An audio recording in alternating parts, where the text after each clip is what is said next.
It says it's sending data to YouTube, so...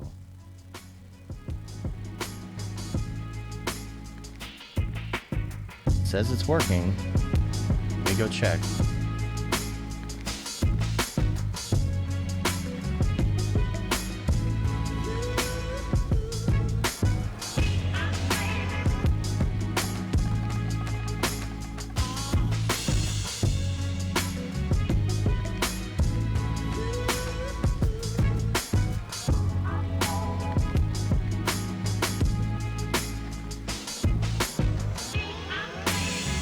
Yep, everything's working.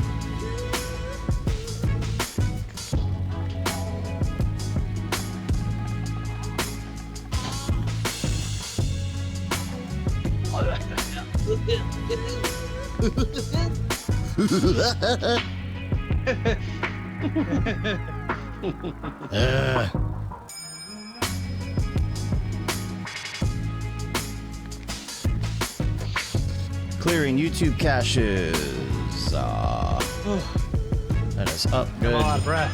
Facebook's good. YouTube's up. Dashboard's up. Who we got? Who we got? Who we got? Rick Bogus is number 1 today. All right. Rick Bogus, you win the Coronavirus Award. Yes. The first one. You are patient 0 today. Yeah. Oh, the Slack. I should put out the bat signal. I wonder if we'll hear have voices too.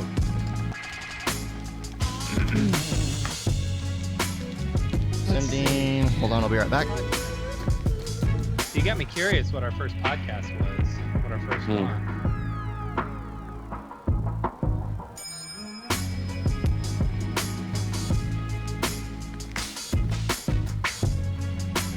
Third.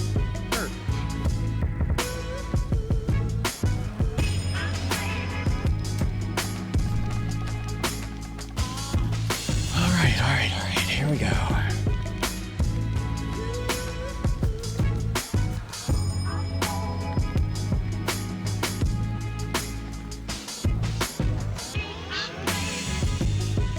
Okay.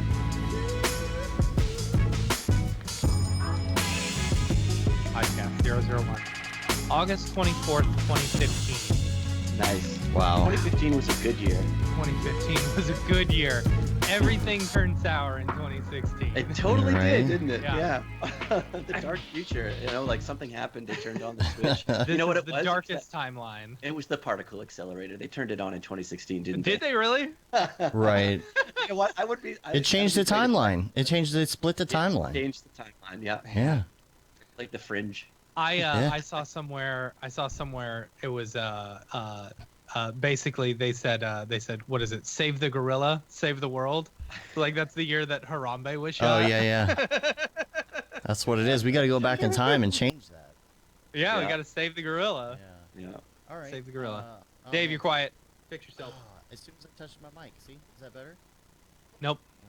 That's so weird. There you go. Now it's better. Oh, that's so weird. All right. So Weird. save Alright. the gorilla, save the world. Okay then. Could you imagine? Like, I would love to. I would love to read a book, to like that. Like, it takes all the bad things that happened from 2016 on, and just like from the point in which Harambe wasn't shot, you know, and like Yeah. see where our world could have gone, you know. Yeah. Cool. I got it. I turned it on in the other room. My daughter's gonna watch. It's funny. That's funny. Yeah. Okay. So, see, we're already having fun. We need to start rolling. I'm rolling. All right. I'm gonna start rolling as well. All right. I'm recording now. All right. Check 1, 2. Good. Beep, Look bop, really boop. pale. How do I look on YouTube? Yeah, I look really pale on YouTube. Do you? I'm gonna change my. Well, I look sickly, like I've got the coronavirus. Jago, isn't that the Star Trek plot where they save the whale? Oh, I was totally thinking about that. Oh, I just Yeah. read this article on some researchers on NPR that are like, yeah, we're gonna figure out how to translate our language with animals, and then that was the first thing that popped in my head was Right. that Star Trek movie where they were like, the whales are dead. Mash I hope it sounds like Mash by Bot translation. says hello, Microcos. Microcosm. Yeah, saying hello to M because she's watching. Oh, That's funny. That's funny. Okay, let's if we're all rolling, let's go ahead and do a sync clap. So I'll say 1, 2, 3, and we'll clap on 4. 1, 2, 3. All right, we're synced. We're ready to go. We're having too much fun before the show. That's why I want to make sure we got rolling because this is good stuff. It's just comedy gold. Comedy gold. We're gonna have fun today. We need a little fun in our lives right now. So. Yep. All right. Let's see. Is the chat still working down below? There was like a disconnection. Okay, just No, wanted to make sure. Look. Yeah. Oh, okay. Yeah. Oh, good. Ooh, Austin ISD finally closed through April 3rd. Mm-hmm. They also aren't doing star testing this year. Oh, that's Wow. good to hear. Good. We're gonna. Yeah, ours is closed to the end of the month. So, what about you? What about your kid? No. It's closed next week for my kid, but then my wife, she has to go back Thursday. That'll change. There's no way. I sure hope There's so. no way. I Yeah. sure hope so. All right. So. All right. Well, they let's just need to shut everything down until the end of the month. You know what? It sucks, but whatever. let's get into the show so this all goes on the recording. Let's do it. Yeah, right. All right.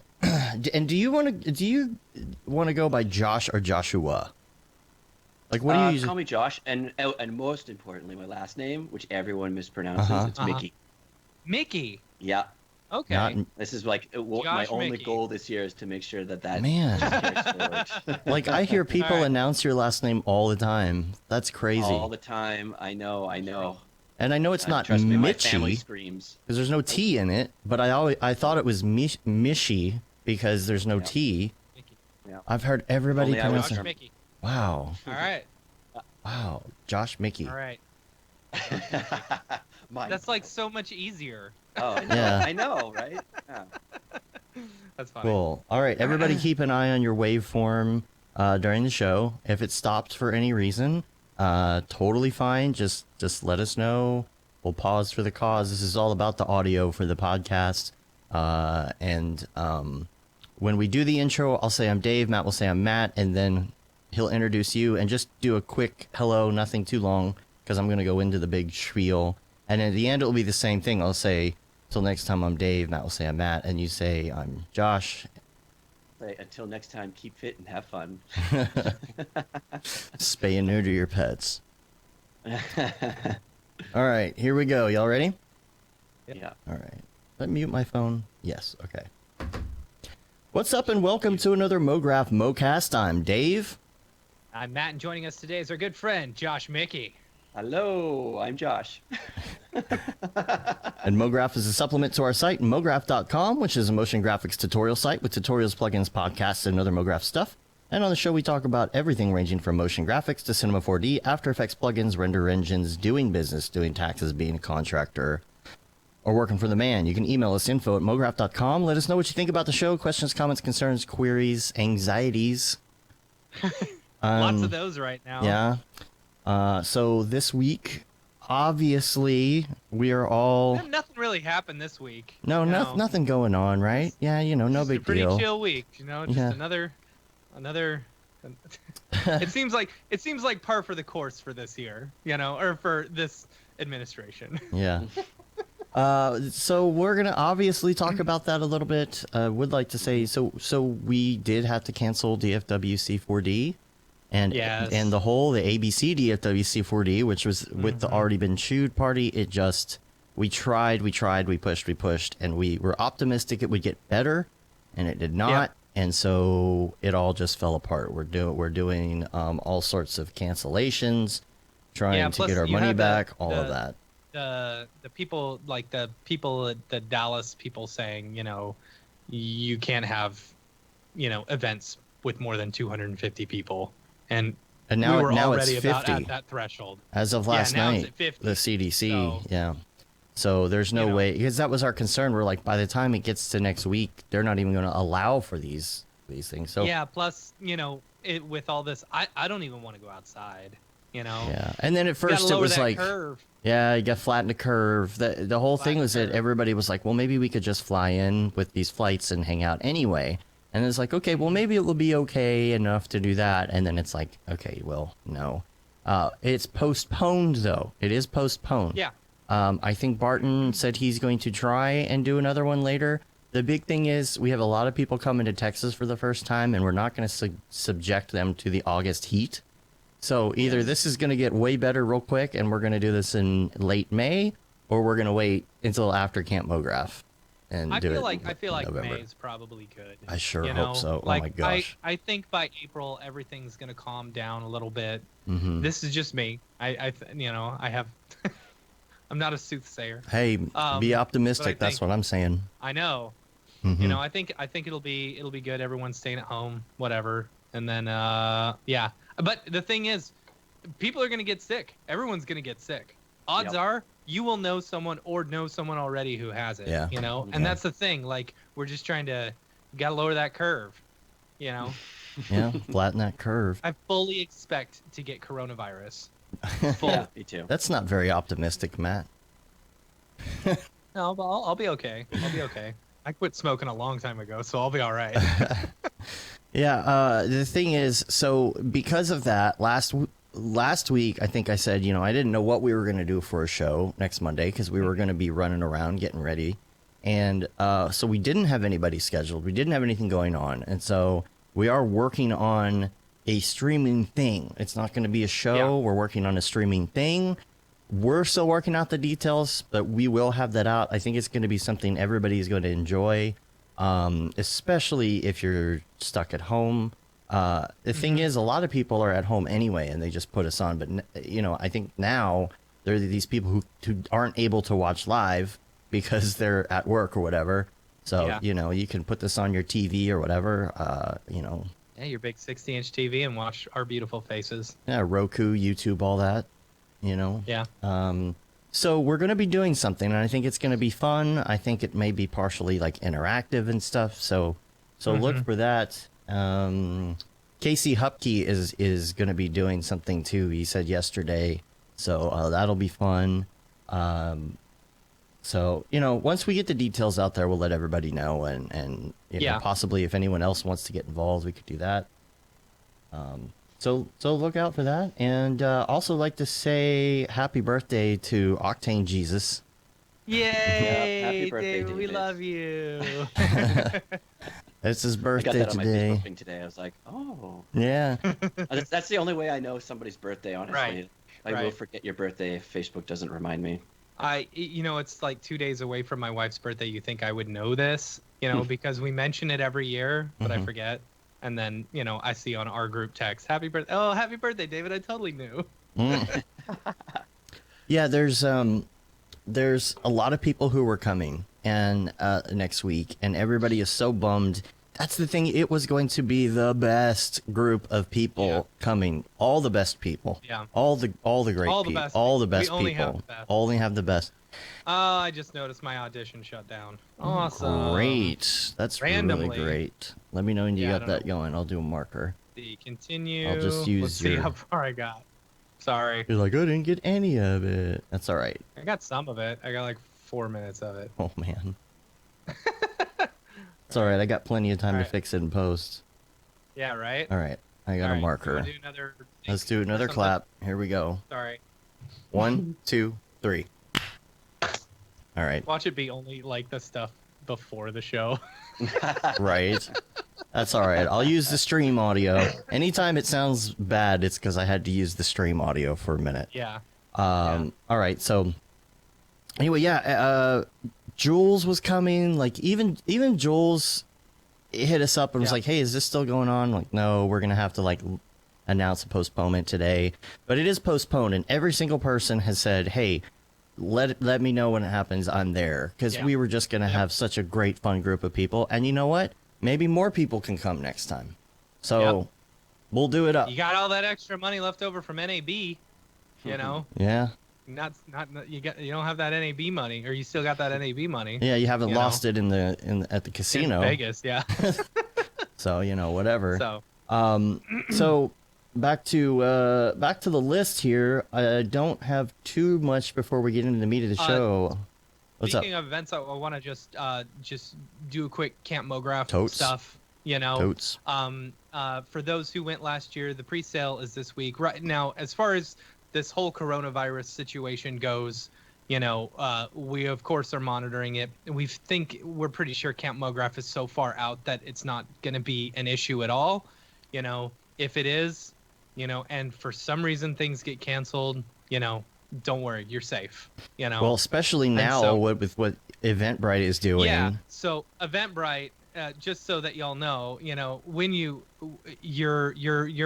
basically your ticket and your money are safe from here to camp, because if at any point you need a refund, you just hit up Eventbrite or whatever, because they instituted, because so many events were being canceled and people were needing refunds. Eventbrite did this whole like, we are no longer paying out any money until after your event is over. So all like we were actually paying extra so that we could get all that money from ticket sales and stuff early, but now like they just hold on to it. So don't worry, you're safe.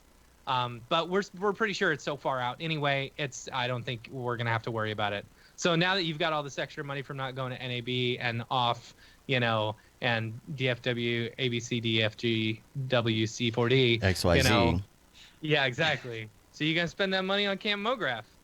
So, pre-sale goes on, or the sale starts in about a month, April 20th, 420. Blaze it. So it's a Monday. Blaze it. I guess maybe we'll do a podcast that day. I don't know. Maybe we'll do a big Camp Mograph podcast that day. That'd be fun. Yeah. What do you think, Dave? Yeah, we could do that. We could do that. All right. We'll maybe get some of the teachers and stuff. Oh, pay attention, because we may be announcing who we've got coming this week. Oh yes, You know? that too. We can get everything if we can get all of our pictures and everything. Yeah. But Gotta get we that may be all announcing. set. Second, you're still good, right? Yeah, I'm good. Okay, cool. All right. So, I also wanted to mention with that Eventbrite thing, the problem for us is that they won't give us the money until after the event now, which that really messes Yeah. up cash flow when you're trying to do an event and sell tickets. It's like, what's the point Yeah. of selling tickets for the event if you can't get the money, right? So, Right. It's fine. We're lucky. We're lucky, yes. I'll go ahead and say this. No, I'll say if this had happened, you know, and we had no sponsors, that could have probably have been Right. the end of Camp Mograph Yeah. for this year. yeah. But huge shout out to our sponsors, since, you know, because we've got them, that has absolutely 100% helped this entire situation. saved And the because of situation. this, it has basically saved Camp Mograph. So if you're coming to Camp Mograph, give a huge shout out to all of our sponsors, our village sponsors, Maxon, Video Copilot, and Otoy, our gold sponsors, Minimal Massive and Grayscale Gorilla, and our bronze sponsors, AE Scripts, AE Plugins, and School of Motion. So big thanks to them. Without them, this now for sure this Literally 100% wouldn't have would not happened. happened. Yeah. Yeah. So Yeah. Well, you've got the kids at home, right?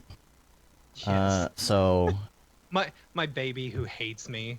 You Your ever had a baby- baby hate you? you say Like, that. been 100% sure that a 2-month-old just absolutely despises you? I think if No. someone passes me a baby, it's probably gonna cry. I'm guessing do you not have kids? No. Okay, so you're not dealing with the at-home situation then. No. This is glorious. I love this Yeah, right. self-isolation. Liam just said he got an email from his local small business admin with a link to get the COVID-19 relief. Okay, that's something we're going to talk about later in the show. So if you could, Liam, That's good. if you'll Slack that to me, then I will see if I can bring that up when we get to that point, because it's definitely a point we talked about this morning on the Monday meeting. I just got a text from my daughter, and Yes. she asked if she could be on the show, even if it's for a minute. Sure, I don't care. So I'm gonna let her know. Assuming she's watching the other room, she just wants to be on the show. Let's see. You know what? That's nice of her to actually ask instead of just barging and in? start dancing like Yeah. my child does. See, there you go. Hey, Doing the like the what is it, the CNN or the BBC of that kid. So she's been That is hanging one of out. as, You gotta as a come parent in. with children, that is Hi. she looks just like him. She looks just like Dave. She's A little got bit. Dave's eyes. A little bit. Yeah. What have you been doing today? I've been playing Fortnite. Playing Fortnite. Yeah, you gotta get real close to the mic. What else have you been playing? That's about What were we Today. playing yesterday? GTA. GTA. Emily, how old are you? She's Your dad's letting you play Grand she's Theft 10. Auto? I'll explain in a second, but she's 10. All right. Yeah. All right. Thanks for being on the show. Maybe you can come on at the end and say hi again. We'll do an after show thing. You can just come hang out and say hi, okay? Okay. All right. Go have fun. So we play Grand Theft Auto, but we can only do certain things, go certain places, and everything has to be on mute. Because 99% of the problem is that everybody is cursing up a storm every other word. Right. You know? Right. So it's mainly just about driving cars around and like going and hanging out in your bunker and making money and stuff like that. So that's what we do. And it has to be done if I'm in the room so that I can see what she's doing. And so usually I just get online with her and you know, so and she plays so much Fortnite anyway. Like it's not that much further off from Fortnite at this point, minus the I don't know about cursing that. and the blood. Yeah. But if you play Fortnite, sometimes it's like oh man, you know, like I mean, people are shooting each other and doing all that, you know. Yeah, but it's slightly different when you're shooting someone versus pulling them out of their car and then beating them to death. Well, that's true. That's true. But again, we don't do all the things. So, Yeah. yeah. So it's closely monitored. So don't email me. Yeah. But anyway, you know, everybody's dealing with this, dealing with their kids being at Wore home. my Corona and shirt all that. today. Yeah. That's nice. In honor. In honor. Yeah. So, I mean, like, if your kids are off, you know, depending on your kid, it's either easy or not easy to, Yeah. you know, for a lot of kids, I bet it's actually a dream come true, you know, because most of the time you're trying to limit the iPad, limit the video Yeah. games, limit whatever. But, I mean, gosh, this weekend, it's like, there's nothing else to do. You know, Yeah. we're stuck in the Well, house. I mean, is her school not doing the learning online no, stuff? they're not doing learning online. Man, Now- see, my wife's school, that's what they're shooting for right now. Really? And my kids' school, it's all about like, okay, all the teachers are setting up a bunch of online learning stuff so that kids are still going to have to do work while they're out. Well, so far, I'm thinking if it goes beyond that, they're probably coming up with a plan. I did just before the show get an email from her Spanish immersion teacher. She's actually in Spanish immersion, so all of her school, all day, every day, is completely 100% in Spanish, whether or not you're doing math or reading or whatever. So now it's been so many years, she's fluent practically. I mean, not 100%, but I mean, she can talk to people. So, you know, there's probably going to be something to help keep that up. I just don't know what the plan is on that, you know. We can still go, as of right now, we're not on lockdown. We got our bikes here. We can go outside and go bike riding. And, Yeah. you know, I'm worried about what happens when they say you're not allowed to leave your house, because that's so dystopian to me. Yeah. Whew. That seems, I don't know. That seems like it seems something that more, I don't know. It seems something that it's a would be more movie. local government versus, you know, federal government saying, you know, you can't Right. leave your house. Yeah, imagine I that. don't You go know. outside and then the cop is like, get back inside, slave.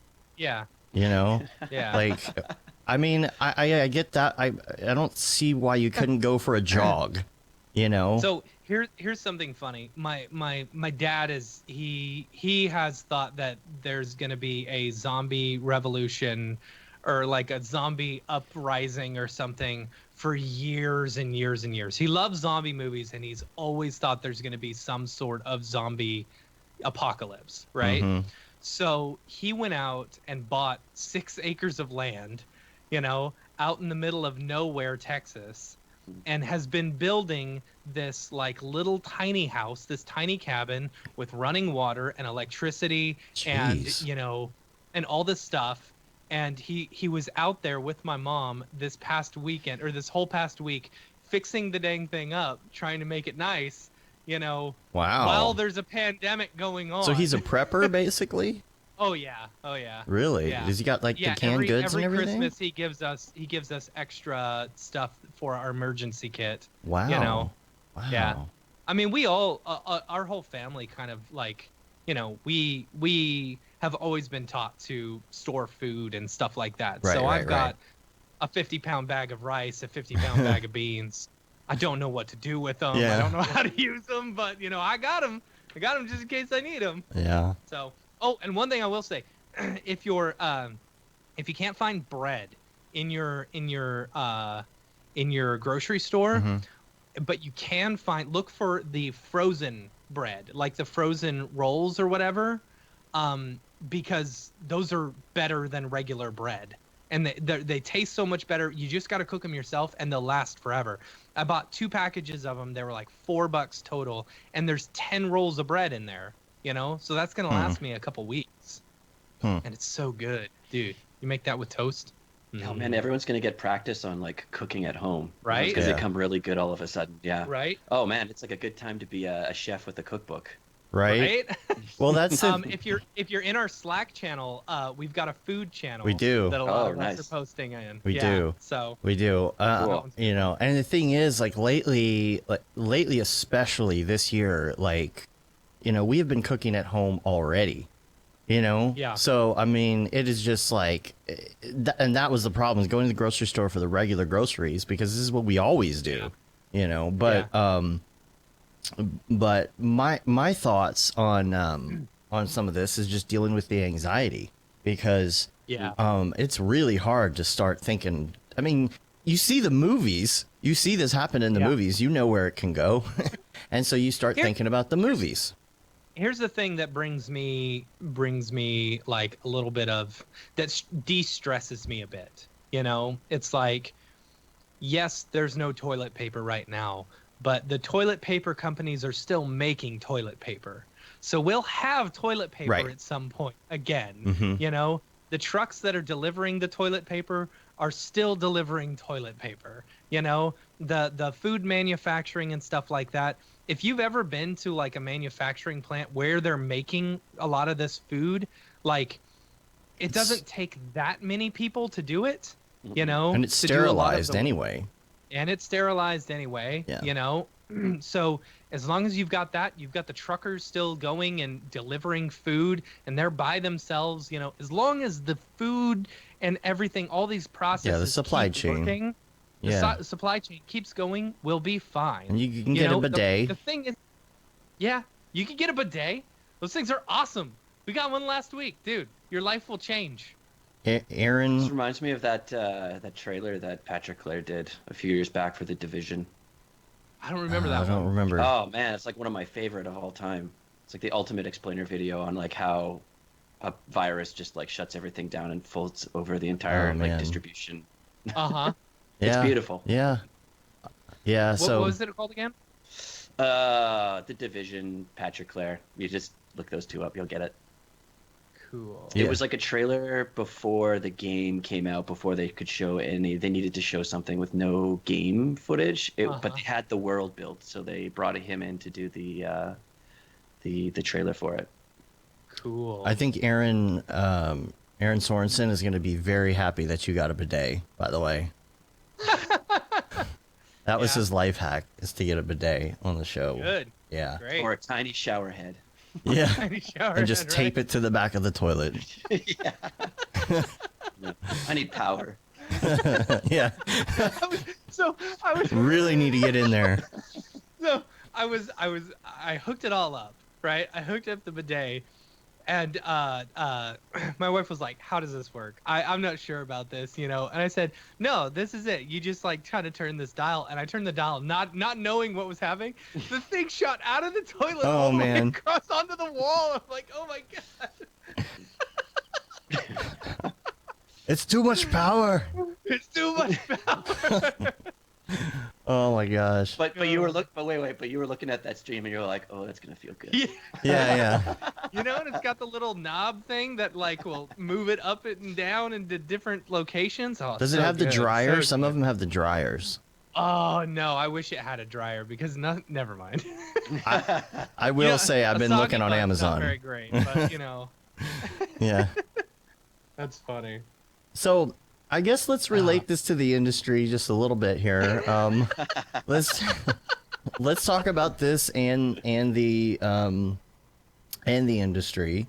So Yeah, because I mean, we joke around about this, but this is going to have a huge impact on us. absolutely, You know, with the stock market basically going to zero, Mhm. and yeah, I mean, this is going to affect everything. It opened and lost 2,000 points in 15 minutes this morning, which is just Yeah. insane after everything else. And I got an email from my so we've got like a 403b. It's basically the teacher version of a 401k.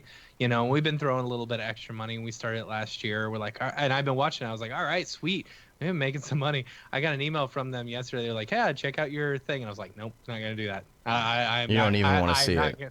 No, I don't. I Yeah. don't want to see it at all. yeah, but in case you were curious, you know how every Yeah. single tech company is handling coronavirus. I got an email Right. from my from our host to let us know, you know, what they're doing Right. in their offices and stuff. Right. It's like, all right, It's really good to know that Rooms to Go, who I signed up for, you know, who I bought something with, is working really hard to stop the spread of coronavirus. yeah. Thank you, Rooms Yeah, to Go. I guess. Yes.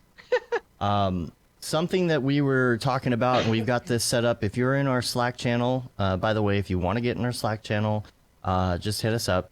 Just send Just us hit an us email. up. That's the best way to do it, Like, rather than an open Yeah, link. I don't think we're gonna open it up anymore. Just email us Yeah. if you want in. You know. Yeah, because we approve everybody. So, Yeah. here's the thing: we started a channel in there for. It's funny because we already had Corona for the Right. render engine, so Right. we did a separate one, coronavirus. But it's there for a couple of different reasons. Number one, it's there just to talk about it in general, but it's there to talk about it in business.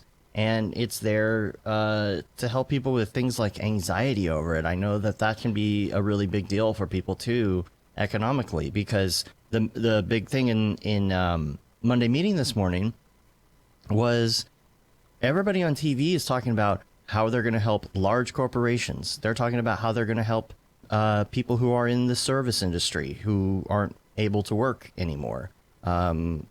My girlfriend literally just got a notice that they are closed for 45 days. What do you do in those That 45 is days? Crazy. And luckily, you know, she's going back to school, so this is a perfect opportunity because it was going to be remote anyway. Just go do that, and then, you know, there's time for that, I guess. But there's assistance programs for people in that industry. There's assistance programs for people who are employed and have to stay at home and have no way of working remotely. So what they don't mention is the freelancer. The freelancer has no assistance program at Yeah. this point. And that's super it kind of sucks that like nobody's thinking about that. You know, nobody's talking about that. How many, not just motion graphics, there are freelancers in every industry who are just like stuck. They're like, what am I going to do? Am I going to go drive Uber now? Like, what's the plan? You know? Yeah. I think it'll be stressful if you don't have the equipment set up at somewhere, you know, like at your house or something. Like if you're starting out and you're on staff, or if you're like a contractor that has to come in on site and you just don't have that equipment yet, like you're pretty, you know, early career stuff, that's gonna be stressful. Definitely. And you know, then you've got people who are, you know, maybe they are freelancers, but you know, they're going in and like you said, they don't have that gear. What do you do for render? I guess you can render with like stuff like Pixelplow. But but then there's the anxiety of, okay, well, where is everything coming from? Because general consensus in the Monday meeting was that the work is going away. You know, it's like if it's anything like what Matt and I are experiencing, there's projects that were in the works which are finishing up. You know, Yeah. there are some projects that were just coming in the door. And luckily, we have a couple prospects that are still moving forward. But Yeah. what happens after that? And that's Yeah. what everybody's worried about. What happens next week or the week after when you finish your projects and there's nothing to do? Yep. And so that's one thing, I guess. So some of the things you can do, I think it was Liam or maybe Mark, somebody brought up, well, you first of all email your clients and say, look, we're here. We are available for work. We are not shut down because of this, because we are working remotely or whatever it is. Yeah. Put that in people's minds just so that they know. Yeah. Even if you need something else, maybe motion graphics designers are going to have to expand into editors or other things right now. Anything else that's vaguely related if you're not getting any work. If you are, I was gonna say the last time there was the big like recession or whatever in 2008, Dave and I were working for a company that's where we met, where they would make really crappy commercials. I mean, they were some of them were okay. Local commercials on a national scale with bad jingles. On a national scale with bad jingles. That was it. And the thing is, they did really, really well because during a recession and stuff like that, people are wanting to advertise their services as much as possible to get more work out there. Yeah. So that's good for us in a way, but it's hypothetically. Yeah. But having to being able to find that work can be difficult. The reason that keep in mind what Dave said, we're here, we're at our desks already, right? That's a really good point to put across, because it's not all of your clients are studios, doing these big jobs and stuff like that. Some of them are ones that are shut down, but they need work still to be done, so letting them know that you're already remote and you're ready to go, I don't know. Think about companies. You've got a leg up. Most studios don't have that work from home. I mean, some do, but for most, they don't have that process set up. Having that experience already is going to be a value. You can help walk the client through a new way of doing business. I don't know. I think it's exciting despite what it is that caused it. But I mean, remote work in the future is going to become a lot more comfortable just because of what's happening right now. Yeah, there's easy ways to do it. I mean, some people aren't even aware about how easy it is to implement Dropbox and just be like you're on the same network. Yeah. We've done it forever. 25 terabytes worth of info that we've got on Dropbox, and we just work directly on there. Terabytes. I'll save my After Effects file and be on Skype with Matt, who is 50 miles away, and I mean we don't live anywhere near each other, and be like, okay, I just saved it, open it up, and you can open it up in like 10 seconds. You got to have a good pipe. As far as your internet. We have gigabit, so that's nice. So that helps. But I think even when it comes to, and I don't want to, it's not, I don't want it to sound opportunistic, but, there is information that needs to get out there as far as the virus, and there needs to be motion graphics. There needs to be videos that are made. There's going to be a lot of coronavirus explainer videos going on. But even when it comes to companies, we made a fair amount of money. We made a fair amount of money with the Zika stuff. Yep. One of our big projects was for the Zika virus. Yeah, and that came from the Virginia, I think, health department, and so.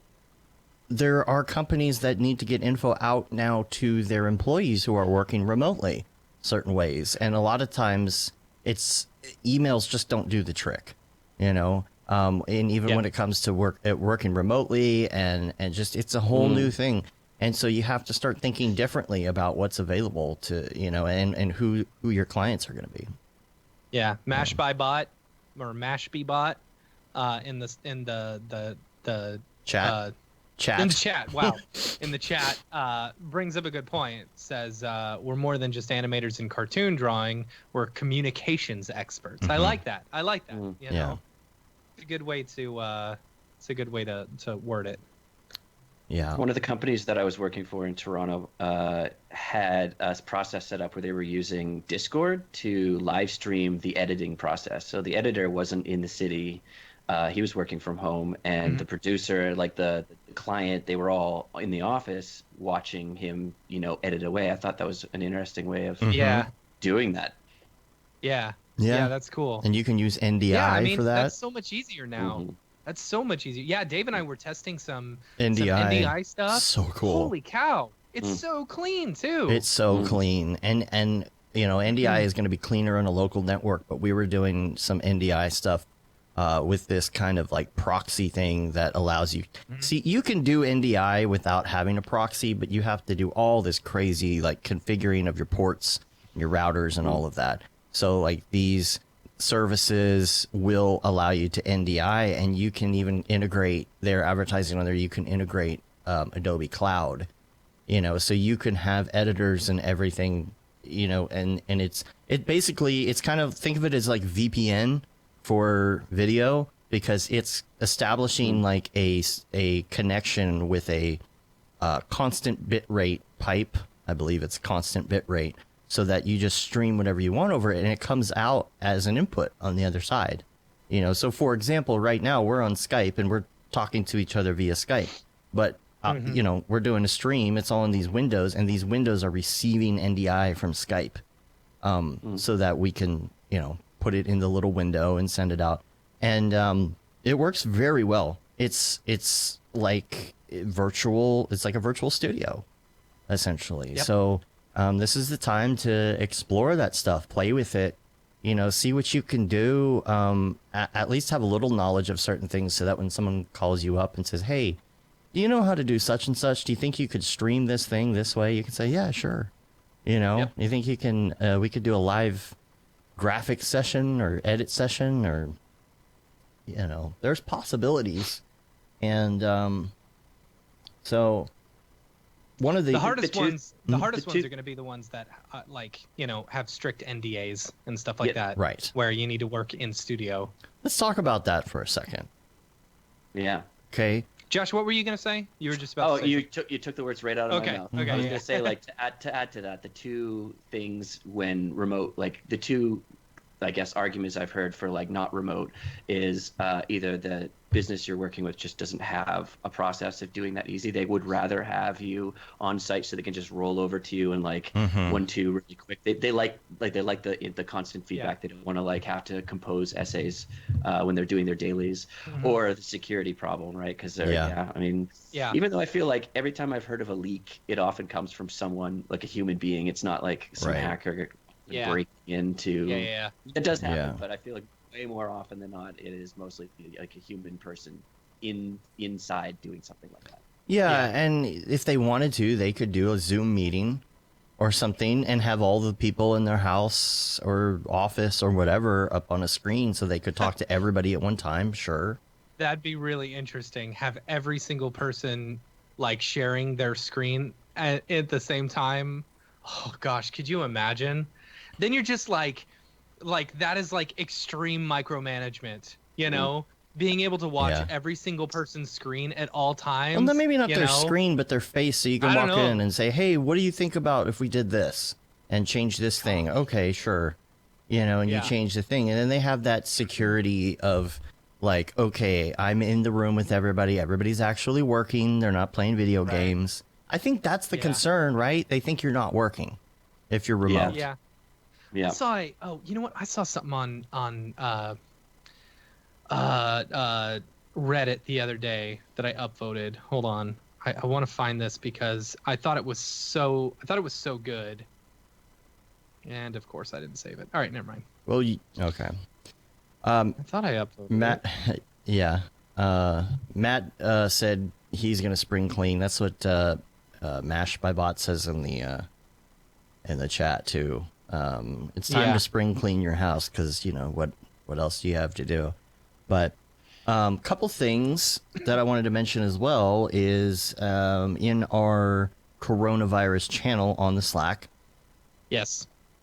If you go in there, you can find a link, and this is, I believe, something that Maxon posted today as well, just to get the information out there. This is a website called foldingathome.org, and if you've ever seen SETI at home, or you've done cryptocurrency or anything like that, it's about collectively finding solutions for things using the power of people's CPUs or GPUs or whatever. Yeah. So this service is out there to use your GPU to help find cures for different things. It's been around already, but now they are concentrating on corona. And so you can do these groups of people. And so we've set up a group in there. We've put the information for the name and the group number in there. So we can collectively work on finding a cure. So there's calculations that have to be done. And it seems If you want to join, it, it's you can go to foldingathome.com and download .org. .org, foldingathome.org, and download the thing, and then join ours. The team is Mograph, and then the team ID is 236817. We are number 3200. The team ranking 3200 out of 233,000. So doing well already. We're doing pretty good. We're doing pretty good. So you can set it to go all the time or only when your system's idle. And it's basically trying to figure out combinations and patterns of things to help come up with a cure. And I'm sure somebody's entering and updating things. So what happens? Like from my understanding of it, of biology, the 2 biology classes I took, a virus or a molecule or whatever is made up of a certain way, and in order to negate that, or say for example, like, opium or something, the molecule that it's made up of connects directly to the receptors in a certain way. It's folded in a certain way to where it will connect to that, and that's what gives you the crazy high. Well, if you want to cure or negate a virus or something like that, you find the exact inverse or whatever that will connect onto that. And so that's what the folding is. We're figuring out the correct way to fold a molecule in order to negate. And it has to do with proteins or something? Yeah, I mean, because I don't know. It's biology 101, but it's been 10 years since I took biology 101. I understand it in my brain. I just can't make the words say the things. It's like there's a million or billions or who knows trillions of combinations of these molecules to make it work right, and the only way to calculate it is with more power. So hopefully this is helpful. So if you want to put your GPUs to good work on that, there's the option right there. But another thing, of course, when you're dealing with the economy, is that anxiety. And I was talking to Casey yesterday about it because, over the weekend, it felt like for a while it was like, well, it's just the weekend, Yeah. But then as Sunday got worse and worse for me anyway, it was like now I'm starting to have to go face reality again, which is I have things I have to do, and those things are really hard to do because all I can think about is the fact that this situation is going on, and I've got to be thinking 10 steps ahead about where are the other projects going to come from, right? And so one of the things that helped me, is going out and getting some exercise. And, they always say that, of course, exercise helps with stress. So I've been training for a 5K. That's not going to happen now. But however, I'm still going out and I'm training for the 5K. And recently, like, I've been doing really well and being able to really step it up. And so I don't want to mess that up. I don't want to just stop because there's not a 5K. So I'm doing that more. And yesterday while I was running, I had this epiphany because as I'm running, I'm thinking about those anxieties, right? And I knew that I needed to go run yesterday because I needed to get that. It's that nervous energy. It's that feeling in your body.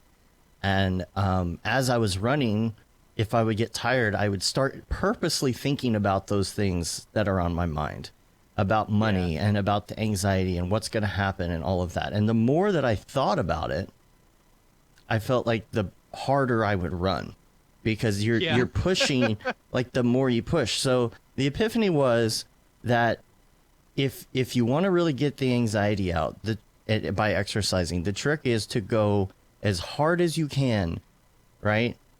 Until you get to the point where you would rather do all of those things that you have to do and face all of those things that you have to face rather than run anymore. Does that make sense? So you just keep going and going, and it's like, fine, I'll go get that project done right now. You know what I mean? Yeah. Yeah. And that's when you know you've kind of gotten it all out of your system, and it really did help. And I burned like 600 calories while I did it. That's so awesome. You know, I definitely recommend it. Now is the time to be working out at home. You know, in the Slack, I'm going to say the last name wrong. Joey Ciceline. Anyway, said quarantine pro tip: Beachbody subscription is only like $100 for a year and has all their stuff on it. Endless workouts at home. Could you imagine how ripped all of us would be if we all like worked out for like a month straight? Yeah. MoFit, yeah. Alex said, keep running, have your own 5K, which I do intend to do. If my own 5K. Blackjack. And hookers. Yeah. If you want to, he said, if you want to run together at the same time, we should set that up. Yeah. Oh, that'd be fun. Yeah. Yeah, like a daily run for all of us. Well, doesn't Stravia or whatever that app is do that? I don't know. I have no idea. I don't know. Yeah, totally, absolutely. Chicoline. Okay. The thing is, I hate running, but it's so simple and free to just walk out your door and go do it and come back. Dude, I quit football in 6th grade because they made us run, which is a shame because that team came in 1st place that year. No wheezing. Yeah. I'll tell you, this is the second time I've done couch to 5K, and it is so good at stepping you up with intervals and things to get you to where I easily ran for 25 minutes yesterday. And then once I stopped for a minute, I actually kept going. So, never thought I would be able to run that long, you know? Anyway. MoFit sips Dr. Pepper. Yeah. Yeah. Okay. The other thing on that front, before we'll get off the Corona topic here in a second and get into some other things. The last thing I wanted to say is that the president came on TV and he talked about 0% small business loans. And Matt, you and I have talked about the option. It's not free money. You're gonna have to pay it back. However, at a time like 0% interest is the best. That's awesome. You know, and also if you haven't refinanced, now's the time to do it. Or if you were looking to buy a house, now's the time to do it. I am in the process of refinancing right now. I only refinanced like 6 or 7 months ago, and I'm redoing it again now because I'm now saving an extra $130 a month. $130 a month, you know, $1,300 a year. That's really good. You know. What's awesome is sorry to totally steal your no, that's your fine. flow, Dave. Yeah. But the I went down from 3.5 to 3.25, and now I'm at 2.87, which is insane. That's insane. Well, that was insane until last night. Well, yeah, I know. I hit up my guy. I was like, hey, can I get it lower now that the Fed dropped it to 0? 0.25 technically. It's so ridiculous. But now's the time to refinance. You're going to save a ton of money. And my guy I've been working with, he's like, oh, yeah, you'll have to pay closing costs. My closing costs are like $3,200. But he's like, but I'm not going to make you pay a mortgage for 2 months. It's like, okay, well, I'm going to end up making $1,800. But don't they roll that in anyway? Sometimes they can. And if you've got if you have equity in your house, I have no equity in my house, you know, because I just bought it like a year and a half ago. You know, but like if you have equity in your house, that's a different story. In your house, they can just put it in there, and then they'll just roll the closing costs in. Yeah. You know, Well, So- also, if you plan on selling, we're talking to EJ about this last night. If you're planning on selling Yeah. soon, that's not a good idea. But I don't know. I always think it's a good idea. But I think it's a good idea. the thing is, you're not going to get. Of course, it's set to 0.25%. You're not going to get exactly that. But let's just say, for the sake Yeah. of argument, Yeah. a 0% loan. Okay, a $400,000 house for 30 years. Okay, Yeah. that's $1,100 a month. Yeah. Now, of course, Well, there's other that's fees. just There's for other. mortgage. There's Yeah, yeah. insurance. There's all the other things that go on top of it. I understand, but Yeah. as a base price, that's pretty freaking amazing. Yeah. But I mean, you're not going to get a house for, 0% interest or Right. whatever. You're not going to You get know, it for you're- 0.25. It's going to be No, more, no, no, but no. it's a good base. Yeah, and actually I was reading I'm on the investing and financial stuff subreddits, and they were saying that a lot of companies don't want to lower their interest rates. They're so busy right now that they're actually raising them. So get in while you can, or hit me up and I'll give you my guy. I got a guy. You get a guy. Yeah. Okay, so the small business loans. This would be Mm-hmm. a good time if you're worried about cash flow. It will definitely help you with cash flow to make sure that it's just something that'll comfort you for now until we Yeah. figure out what's going on. If you Yeah. can get that, it's also a good opportunity if you had something that you really wanted to do in your business to take that money and do it, because it's 0%. Yeah. Of course, you're gonna have It to has pay to it be back. paid back though. Of You course. have to pay it back. But 0% APR is like, Yeah. that's the best you're getting. It's great. My question has been, how do you do it? And I've been looking around trying to figure it out. And one of my friends was like, well, I've been asking banks and they say they have no information. As of this morning, apparently, I found out that it was in the bill that's going through with everything else, and that Mitch McConnell is just holding it up right now or whatever. Mm. But Good old Moscow Mitch. so so right Turtle now man. we're just waiting to find out. The link that Liam sent me, or he didn't send me the link that he had was only for his state.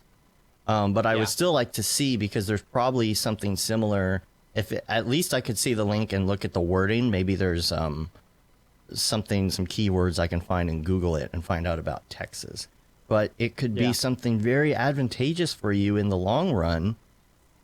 It's one of those things where right now, if you have even a little bit of money that you can play with, or a little bit of savings that you can gamble with to continue to push forward. I'm not saying like spend all your money, but what I'm saying is everybody's scared to spend money right now. So if there's Yeah. something, that you're willing to take a risk on yourself, that could help you once things come back around. If things come back around. I hate saying that, Yeah. but Good time for a sabbatical. whew, man, good time to Dude, do a have you short. looked at flight costs right now? I'm Dude, watching. Normally, if you were to fly out tomorrow, like my brother, he came home from school, over last week or something like that. And he's going to be moving in with us for like a month and a half once he graduates college. Well, they shut down all of his classes, and he's like, "Oh, I'm still working." Well, he just found out that they may be getting rid of his work as well. I said, "Just come. I've got like a $75 credit on Southwest. I'll go ahead and give you that." I was looking up tickets literally like on Friday, coming Tuesday. Leaving Tuesday. You never look at prices like a couple Less days. than a week, yeah. $75. Mm. Whew, $75 man. for a one-way. wow. Oh, Billy was looking. Spirit Airlines had from Detroit to LA $48. Wow. It's like that's absolutely insane. Wow. Yeah, But I wouldn't recommend traveling. at No, all no, of to course. anyone. I mean, it's great if you've got essential travel, I guess. Yeah. But- all right, so let's switch gears. Let's get off the corona fever. Yeah. No pun intended. And let's you gonna ding me? Yeah, yeah. So, Josh, let's talk about you and your background and everything. You've got you had some stuff going on, and actually we had talked quite a while ago, maybe like last year, about you coming on the show, and you were finishing some things, and figured it would be better to come on now because you'd have them kind of wrapped up. So first of all, let's talk about your background and what you do, what your main job is, and all of that. We want to know. Yeah, I'm in that middle ground of the freelancer who's starting to get client work, direct client work, but not enough to be like, let's start a studio. It's like, probably like at most a 1, 2, 3 person kind of like job. That's kind of where I'm at right now with the career, but also like in that crossroads of going, should I keep going down this path and like think about making this more of a thing, or look at different options like going down to the States and getting a job so I can get the visa so I can live in the States. LA sounds like a great time right now. Well, minus the whole whatever. Right. Right. Other than Sickness being aside, shut but- down completely. Right. Yeah. And a lot of the work that I was doing was mostly in like the interactive land, but I've always wanted to be more involved in like what we would call like traditional motion graphics and like title sequence design, music making, like linear storytelling. That's kind of something that I would like to get more involved in. And I think that's the West Coast for me. That's kind of where I think that's going to be happening. Yeah. That's where I'm at right now. And I don't know, like it's been almost a decade now since I've been doing this, and mostly traveling and bouncing. Started off in Vancouver and then did a little bit of time there, went out to London, had an amazing year there, just to get involved in that community over there. Like if you get a chance to travel and work in London, you're in for a treat because the industry there is very healthy. And I did it when I was in my 20s, and the drinking culture is awesome. Like it's pretty awesome. Like at 5 o'clock, there's 3 kind of main streets that you can go to, and every studio there's going to be that they're just so concentrated that you're going to run into not just other motion designers and animators and illustrators and graphic designers, but also a lot of film industry as well. It's just easy. Like the culture there is just, you're naturally going to be rubbing shoulders with people you're probably going to do business with later on. Yeah. And it's international. I loved it. And then, I went back to Toronto, and I was there for 8-ish years, freelancing around the city. And now I'm taking off to the West Coast again, coming back to Vancouver. Do you have an official degree? Did you learn online? Like, what is the... I've got, let's see, I did 4 years of university and then 1 year at VFS. And I would say hands down that VFS experience was the driving factor to getting into this industry. Because it was also in Vancouver. There's a little bit of the industry there already. And at the time, that particular class, I got really lucky. Like VFS can be either like one of the best experiences you have because the people you're going to be going to school with, or it could be the worst because of the people you're going to school with. Right. It's like, that's the gamble, right? And that was also before everyone was doing online learning, right? Right, That of was course. the only way you could do that stuff, right? And you do a lot of VR, or you have done VR, right? I dabbled a little bit in it. Yeah. I think that's how we met back in 2016. I was really excited about that, and then trying to figure out how to make money doing that was proving very difficult. Yeah. Yeah. And the type of VR work, like I did it so that I could do, like there's a small group of people who are rethinking how that storytelling can be done, but 90% of what I was seeing was like 360 video. You're sitting in a chair and you go through an experience, and that didn't really interest me. That sounds like a lot more work for something that I kind of already do. Yeah. But it did open up, like Toronto's, at least my experience, Toronto's been like it's an interactive city. And because of that, the jumping into a different new medium and technology means you're going to be rubbing shoulders with different types of mediums. And it did get me more involved in like touch designer and like installation work. It made me want to like drive more closer towards the real world.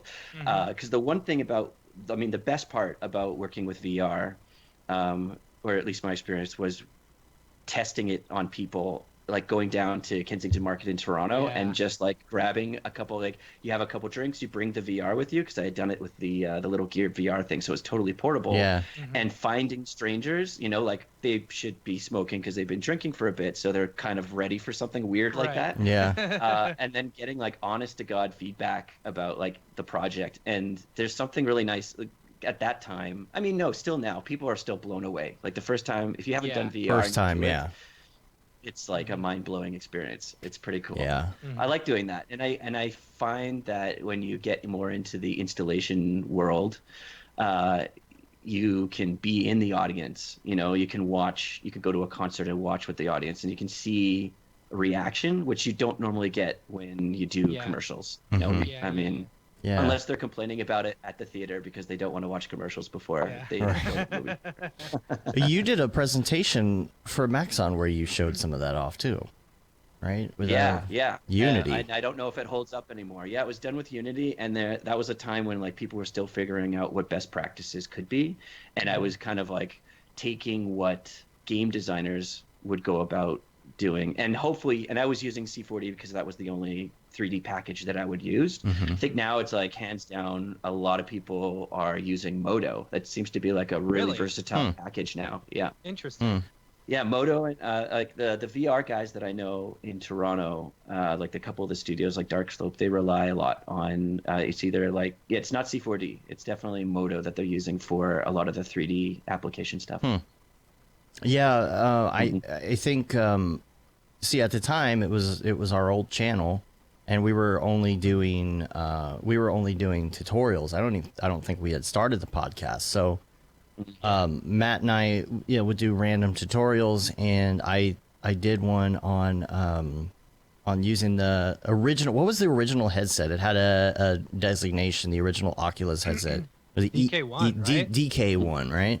Yeah. And it was just so pixelated. It didn't even have parallax yet, you know. But like, I got a hold of one of these. I was like, super sick. Oh, very, very. And I was like, I want to figure this out. This is so cool. I mean, the first time I put it on and I did like that space thing, I was like, this is going to be awesome. Yeah, I thought it was total BS until Dave brought it up to work one day, and I was like, okay, I can see where this is going. And I got really sick from playing a lot of it. Because you rode a roller coaster. I did, yeah, I was stupid. And they were ooh, this is at a whopping 24 frames a second. You're like, oh, I'm going to throw up like so Yes, yeah, exactly. But then once the final version came out, and like it had the parallax, actual pitch and yaw and all 90 that other frames stuff. a second. Yeah. It's like I didn't get sick even once anymore. It was amazing. Yeah, and so I did this tutorial because I was trying to figure that out. I did this tutorial on how to get your stuff from Cinema 4D into Unity. Yeah, and the very first time, we didn't have a show. We had nothing. We just were like, it was just Matt and I were going out to NAB just to sit in the audience and watch what's going on at Maxon. And we sat in the front row, and the very first presentation of the day, I think, was you. And one of the very first things after your introduction, you're like, oh, hey, the Mograph guys. Hey. Yeah. I watched your tutorial while I was working on this. 100%. Yeah. We were like, oh my gosh. Documentation didn't exist. Yeah. It really was like the internet. Everyone was just kind of like figuring it out and then putting up videos. It was exciting. That was an exciting time. Yeah. It was. Yeah. Like I was like, oh my gosh, you watched our tutorial. Yeah. Like that was the coolest thing to me. Like just sitting down there, and that's like, especially because that's the first like live professional talk I'd ever done. You get like the zero in on the blinders. Your stress levels are like ramped up to a million. You're like so nervous. So like whoever's sitting in front, that's all you can see. You're literally like blurring out, and then you're like, if you're in my eyesight, I'm gonna have to interact with you. Yeah. And I was like, oh my gosh, he said my name. And now look at the empire you have built. Empire. Right. Yeah.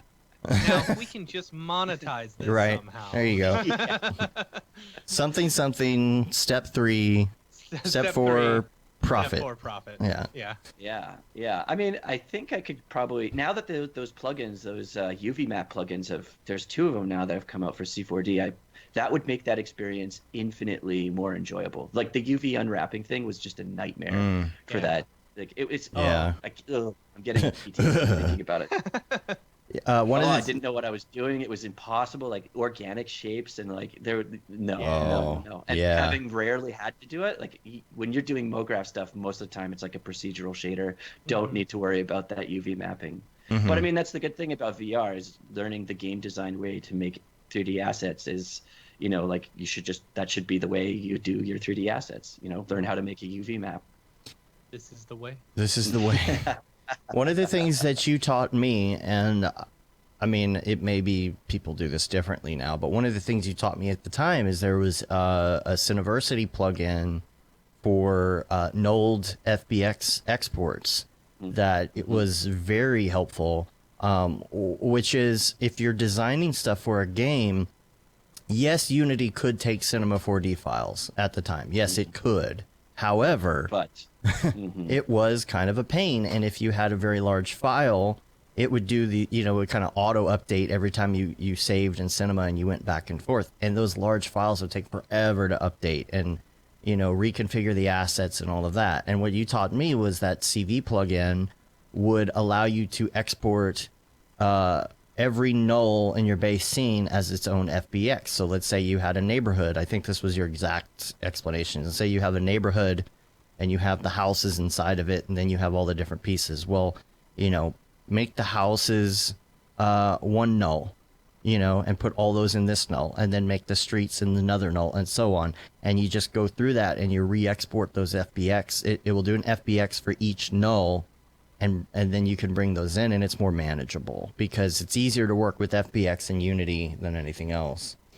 But who knows now? I mean, do you do anything in that realm at this point, or? I mean, that particular project, it's kind of like it was almost done, and then the authoring process for Samson was insane, and then also the developer that I was working on, because I was definitely not coding, or like it was like super basic. I'm still learning that. I needed a developer on the team, and he went off to another startup, so we kind of were like, I don't think we're going to get this done. In hindsight, I'm kind of glad, because there's a lot of the interaction that I wanted to do that the phone just didn't have power. I often, even when we were at NAB, often was having tech problems, like bug problems that would just kind of inconsistently come up on that.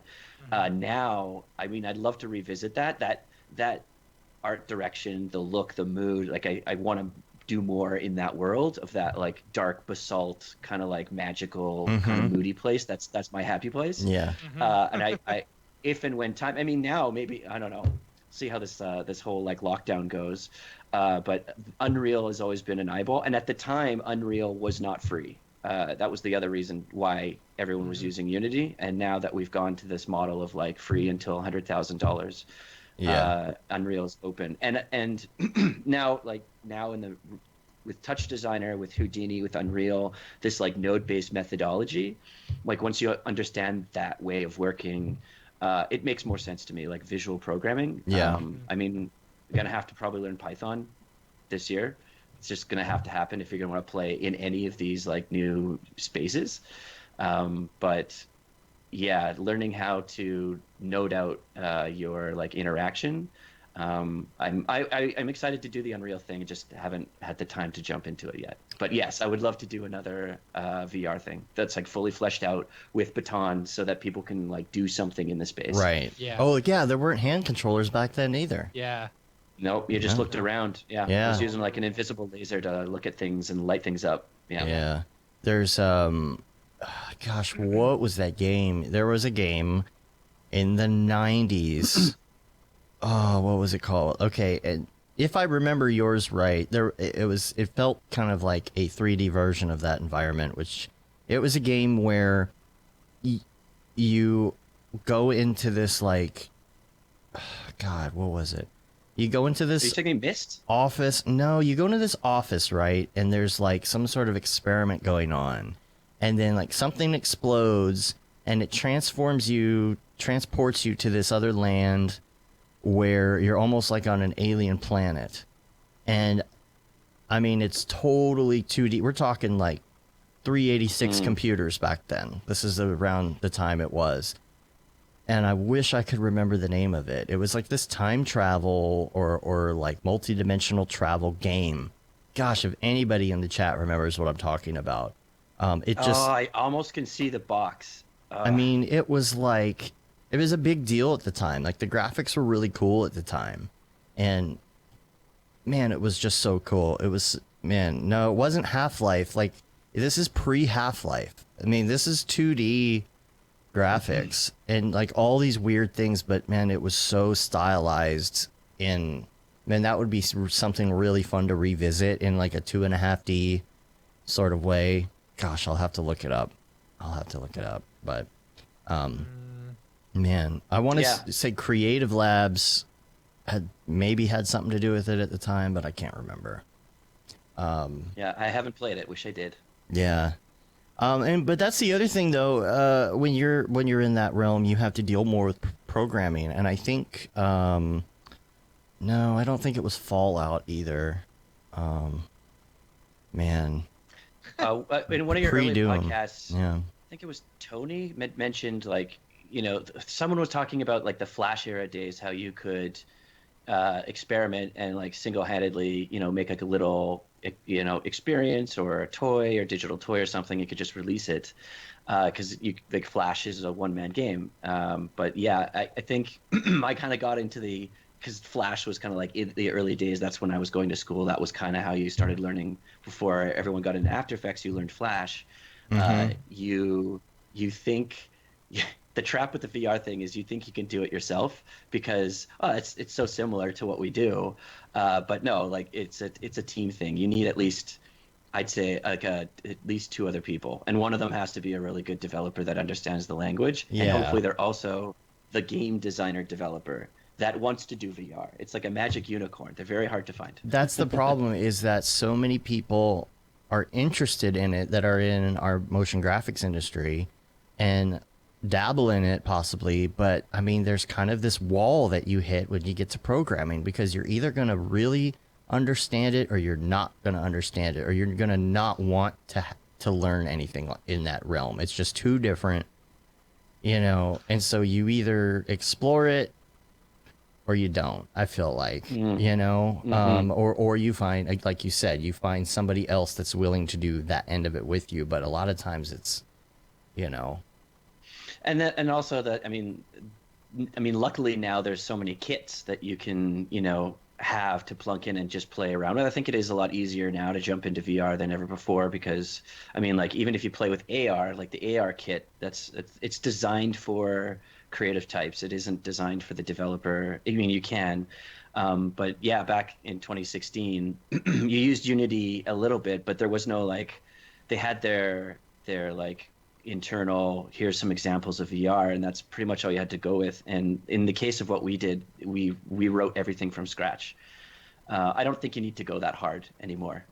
Now's a good time if you were thinking about it and just play with it on the weekend. You probably could make a cool environment to look around. Even just doing that is like super rewarding. There's something weird about making a little tiny space and then going in there and being like, oh shit, I made this. It's like building a house. It's the coolest feeling. It's the first time you make something and then you're in the thing you made. Like that is just the coolest. It's like seeing your imaginary friend. Right. At my at my last house before I moved into this one, I wanted to see what I built out my office, because I wanted to make sure that it felt nice and everything. So I built the whole thing, and then I exported it as a 3D spherical, and then just did a 3D image viewer or whatever in there. And so it felt like you were actually standing in the space. It's very cool, like actually being able to feel like the dimension of everything. I found the game. Y'all. What is it? It was called Another World.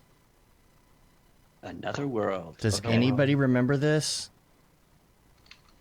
There's actually a complete walkthrough online.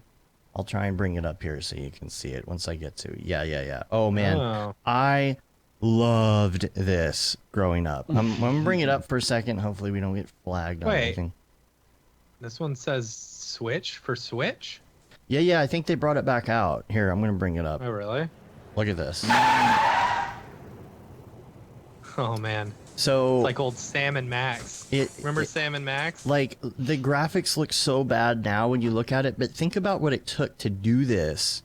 I don't know. I think that's pretty nice. Well, that's what I'm saying. Pixel art. Yeah, it's like somebody spent a lot of time on that, and I could barely even get through the game. But what I loved about it was the fact, and it might have even been a demo. Like I could only get like to a certain point, and then it was over. But what I loved at the time is this was so amazing looking for for the time.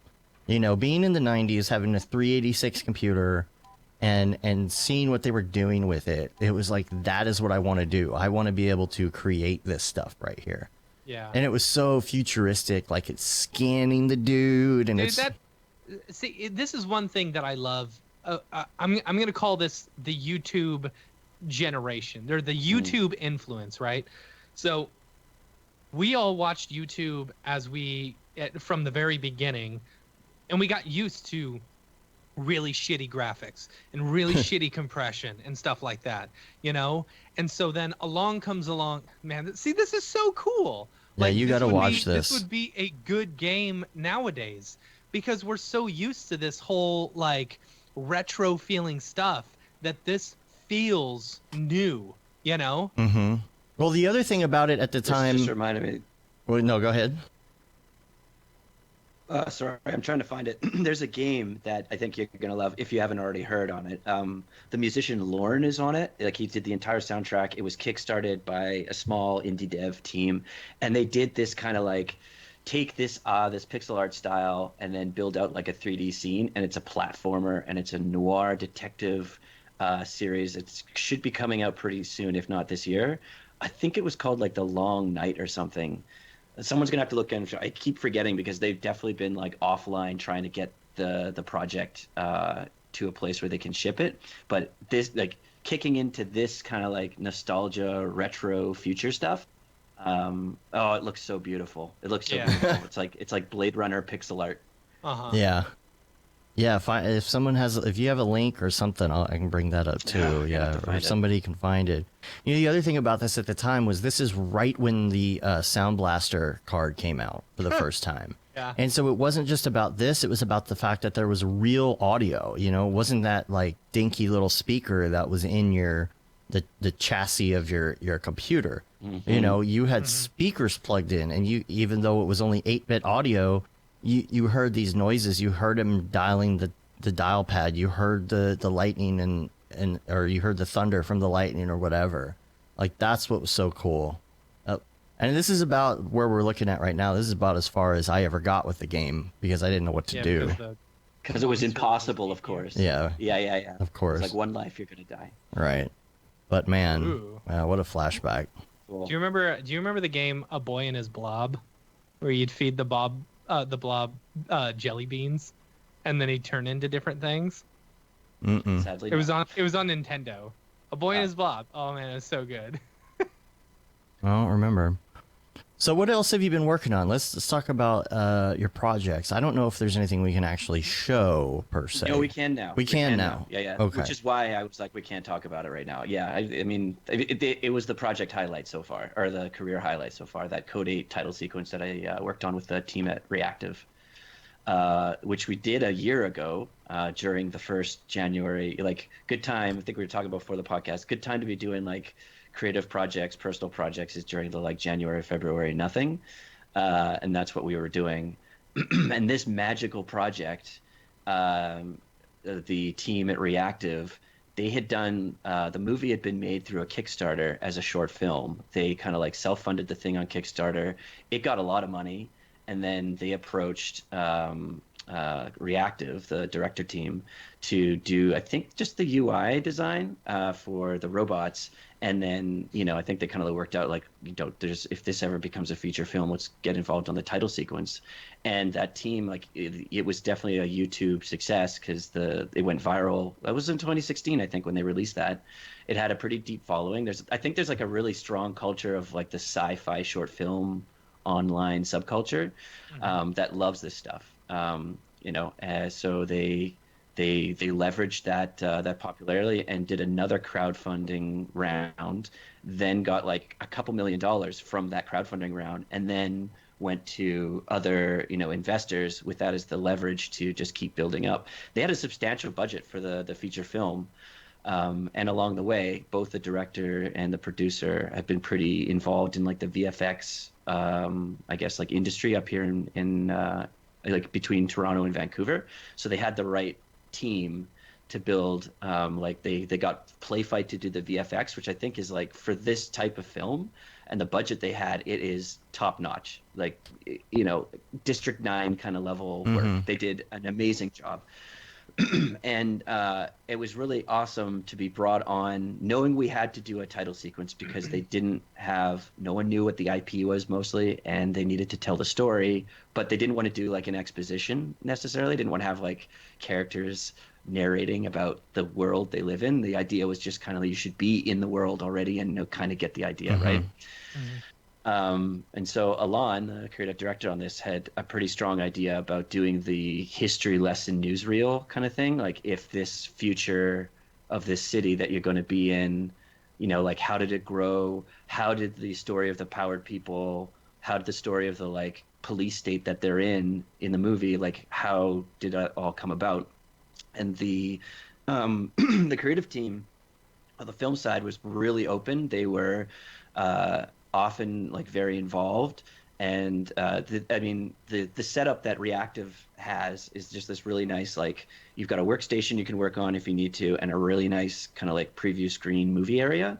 And often the team, like the design team for the title sequence, would come in, sit down for an afternoon, just being pretty chill, talking about what kind of influences we wanted to like put into this, what kind of like technical ideas did we want to kind of try out. And then worked with the director team would come in, and we just kind of talk about these ideas with them, and, you know, like, here's some work in progress. And they were very receptive. Like, I don't know if this is how title sequence design normally is. I feel like we had like I think we had like 2 months to make this, which is a long time, I think, for a title sequence. Some of the guys I know that have made it have done it in even less than a month. So we had a lot of time to explore the like visual language and the concept that went into this. I loved this job. It was working with like the designers on the team, having designers that were just as on board as you were. Like, the stress levels were very low on this for the most part. I mean, Anna, the producer there, did a very good job of maintaining everyone's kind of like energy levels. And when there was a need or ask, make sure that the culture was in a way where you could ask it, and she would do everything she could to make sure it happened. Right. So most of the time, the creative team was just left to our own devices and doing the internal, you know, feedback and critiquing to make this thing really kick off. Yeah, everyone had like a lot of like a heavy hand in how this thing made. You know, I think everyone on the team had a good time making it as well. Do you have? Where could I go to bring some? Info it's on, well, there's a Behance. If you codate the Behance, that links to everyone on the team, and I've also got on my portfolio. It's right after the reel. I think you go like joshwalmickey.com/codate. Yeah, and the title sequence is there. And we both did little write-ups on like what the process was like.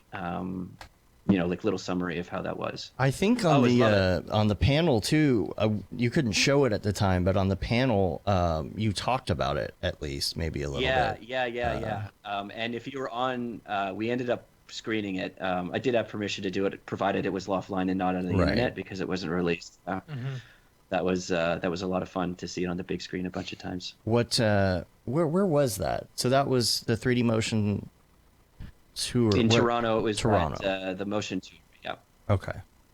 Cool. Yeah. So there's more info on that too. Did we? Yeah, we released the Toronto one already, right? Just sans the actual video. Yep. The ending. So let's see. So what is it? It's your website / Codate. Let's see. Here we go.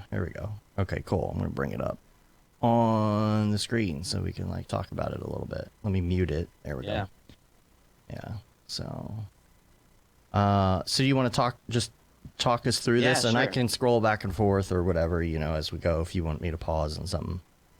So Alon had already a very strong creative direction locked into this. Like, he wanted to do this history lesson through archival footage, and then just a little twist. You know, we did a lot of like shot replacement, and Hassan and Alon worked closely on building additional VFX elements in these to make it look like a world that's familiar but different. And while he was editing that edit, I mean, there's a lot of shots in here, and almost all of it was found footage and like stock footage that we used as the starting point to get this off. As that was happening, we were thinking about how like a police state would rise, and if superheroes were something that was feared, what would that look like? And it came down to, like, let's use the economy tanking. You know, we used to hire powered people to do our jobs, but then automation came in the 60s and 70s, and everyone went off of work. So we were trying to look at like recessions and how disruptive technology happens and how people deal with it, except for the people are the thing that's disrupted, and they end up getting marginalized and pushed off to the side and feared. And there's a kind of like tipping point where, as our technology today gets into like self-identification or like population control, this new tech that we play with now that we take for granted, then the dark future of like where this could go if it's abused kind of ends and sets the tone for the film, because it's pretty dark and a little bleak. Mm-hmm. How much of this? So you said a lot of this was found footage. How much of? Because I'm noticing, you've got the old stuff and then you've got the newer stuff. The newer footage. How much of the newer footage did you guys actually shoot and stuff? Oh, right. So a lot of the, like at the very end here, there was a lot of VFX shots that we used from Playfight. Like, we would ask, what would happen is, as we were building out the narrative, when we were getting more to the modern age, and like, okay, we need to show some of these robots. That's the other great thing, like how receptive the VFX company was. Like, Playfight would bang out like these robot, slamming in and assembling shots. Where we were like, we need a robot. Can you get us one? Like, the next couple hours they banged it out. Wow. And, I think I could be wrong on this one, but I think some of the shots that we used were like gone on the cutting room floor for the film, but we could still recycle those shots and use them for the title sequence to kind of build the story. That's cool. Yeah, it was really cool. And like Playfight also was their VFX, and they know motion design, like or motion graphics, and I think their pipeline is mostly built out using After Effects. So a lot of like file swapping, like it wasn't Nuke to being converted into After Effects or anything like that. So yeah, our production pipeline was smooth as butter. So whenever robots take over all of our jobs, then what do we do? We need that what do you call it? Universal basic income. There you go. Right. I think first of all, I'll be happy if just rotoscoping is that thing that gets moved. Right. Just get rid of it. Oh, Let the robots take care of that. I know. I'm okay with a robot nanny state as long as I don't have to roto. Right. But you know what? Knowing the robots of the future, they're gonna just make us roto. Right. Yeah. Right. That's how they get their energy. Is they're making us roto. Yeah. through the friction on your Wacom tablet. Yeah. Oh man. Yeah, there's it's like the Jetsons, like in the Jetsons, like he had to go in every day and press that button over and over and over. Like that's all he had to do, like 3 hours a day, and that was like a big deal. Wonder if they had universal basic income on the Jetsons, I mean, they had to afford that super nice house and stuff. in the clouds. You ever hear the rumor about that? Is that the Flintstones and the Jetsons are actually in the same world? And that everybody below had actually, the reason they had things like taxis and stuff like that is because they were all like blown back to the Stone Age. And so that's all they had. And then the rich people rose above the clouds, and they were all living above the Flintstones. And that was all going on at the same time. Well, that wouldn't make sense since there was the Flintstones Jetsons crossover. That's true. Flintstones meet the Jetsons. With the time travel aspect of it. Yeah. Well, maybe it was only a day. Yeah, maybe. That's funny. Yeah. Yeah, the class system rises, I guess. Yeah. Yeah. What else are you working on right now? Bids. Doing the bid thing right now. Yeah. Yep. It's that time of the year. Yeah.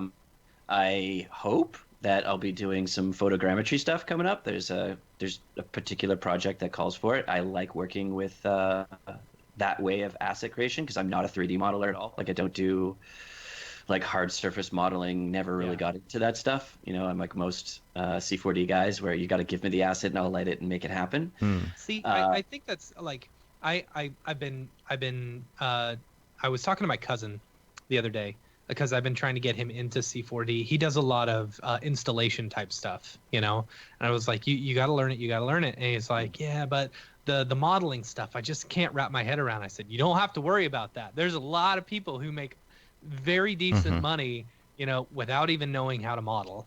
Yeah, and especially with like installation work, there you can still be the pre-production phase, you know, like laying out what the scenery is going to look like. You can bang that stuff out super fast with Cinema 4D. Yeah. You know, the detail work, yeah, I mean, eventually when you bring in those assets, but blocking in shots and thinking about how your lighting setup's going to work, especially in the pitch phase, or like, I guess, like the concept development phase, where, you know, we don't want to, that's like the best place for C4D in like the real world kind of place. Yeah.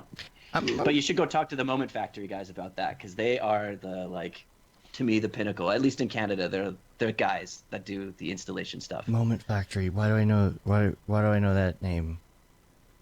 They do big installation work. Moment. Yeah, they're like the legion of installation. Like, I feel like I've met somebody from there, or we've had someone on the show from there. Haven't we? I don't know. Patrick might have worked with them in the past. Goski? Yeah, Goski. He's doing installation stuff now too. Is he? Yeah. Yeah, I know he was doing some touch designer stuff. Yeah, touch designer. I love it. Man, I'm looking. I feel like that's what Montreal. Cool stuff. Montreal is like the place for that audio-visual, real-world, like their culture around that city. Have you guys ever been to Mutech before, or heard about it? Oh man, it's an electronic music festival where up-and-coming artists often, like, you know, come out of the woodwork, both in the audio and visual, and they pair often a lot of these artists together to make the live experience. And Montreal has, they built the main, you know, the Place des Arts, the center kind of like meeting place in Montreal. It's designed completely around that idea of people interacting with like a real world digital space. They've got like seesaws that make noises, swings that have like lights. It's like a playground, digital playground you can wander around. We have had someone on the show talking about this. Who was the one that did the Gavark.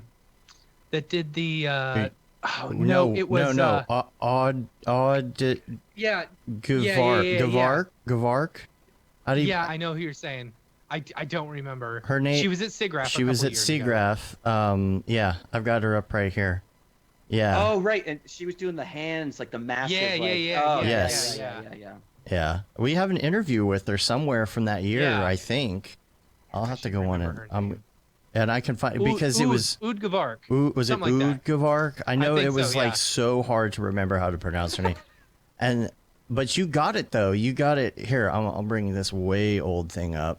Wow, this is old. Have you guys dabbled in Touch Designer yet? A little bit. I played with it a little bit. Yeah. I mean, you know Houdini now. You should be able to pick up Touch Designer. I mean, it was designed by people who used to work at Side Effects. Yeah, I mean, we went to the Dead Mouse show here.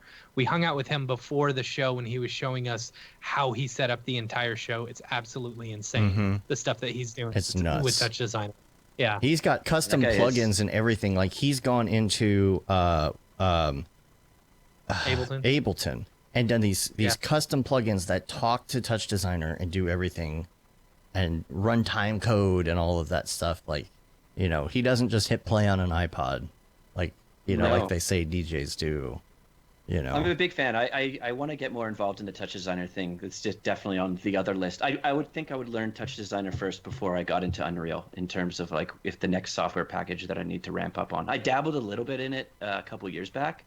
There was an R&D project that I worked on with folks at Jam3, and we created this double projector paint-on surfaces, kind of like, I don't know, little thing. I think it's in my portfolio as well. That was a lot of fun, and it came out of Touch Designer hosting a 101 weekend and getting involved there. So the team, you know, like the Jam3 team and I were like, this is cool. And I mean, Jam3's gone on to do some pretty crazy installation work now. And at the time, that was kind of when they were thinking, let's get more involved in like the installation world.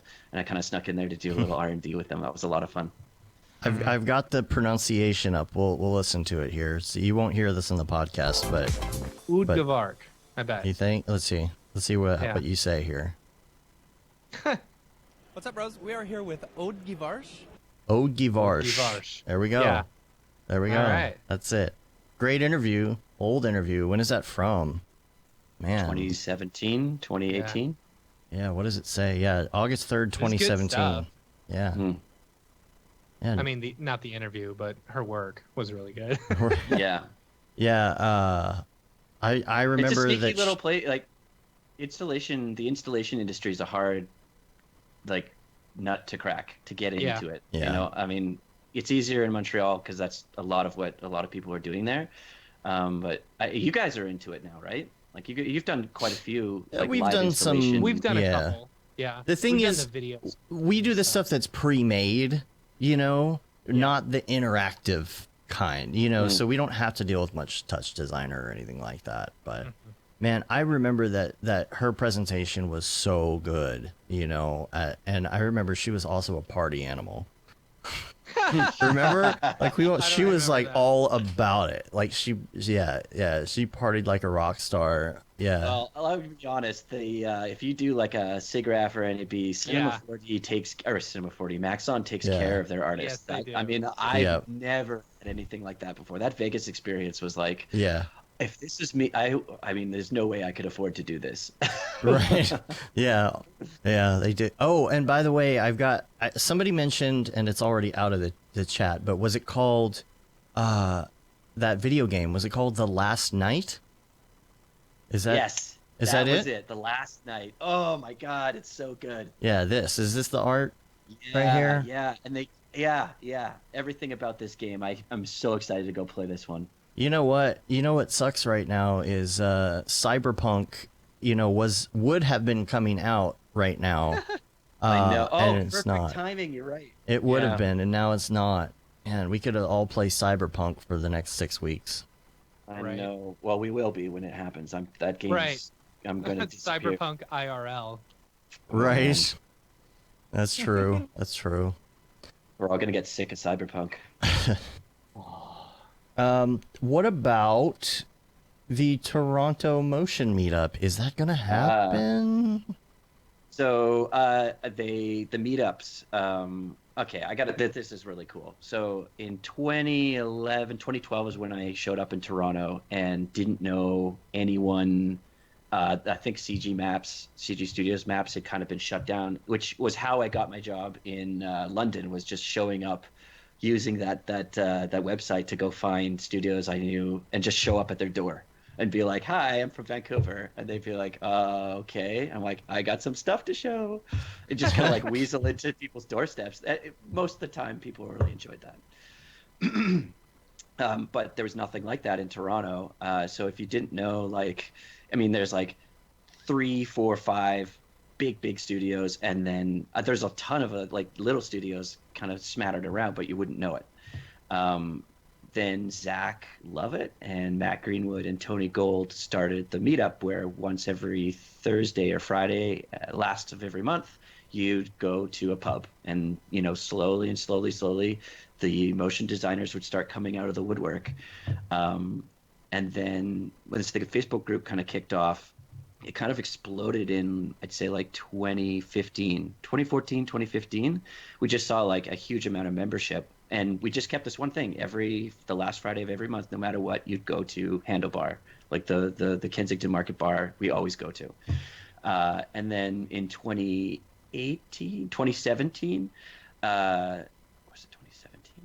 No, it was 2018. I had figured we don't have anything like See No Evil. We don't have like an artist interview series or anything like that. And I wanted to make it a little bit different than, say, the SIGGRAPH presentations, which is, like, where did you come from?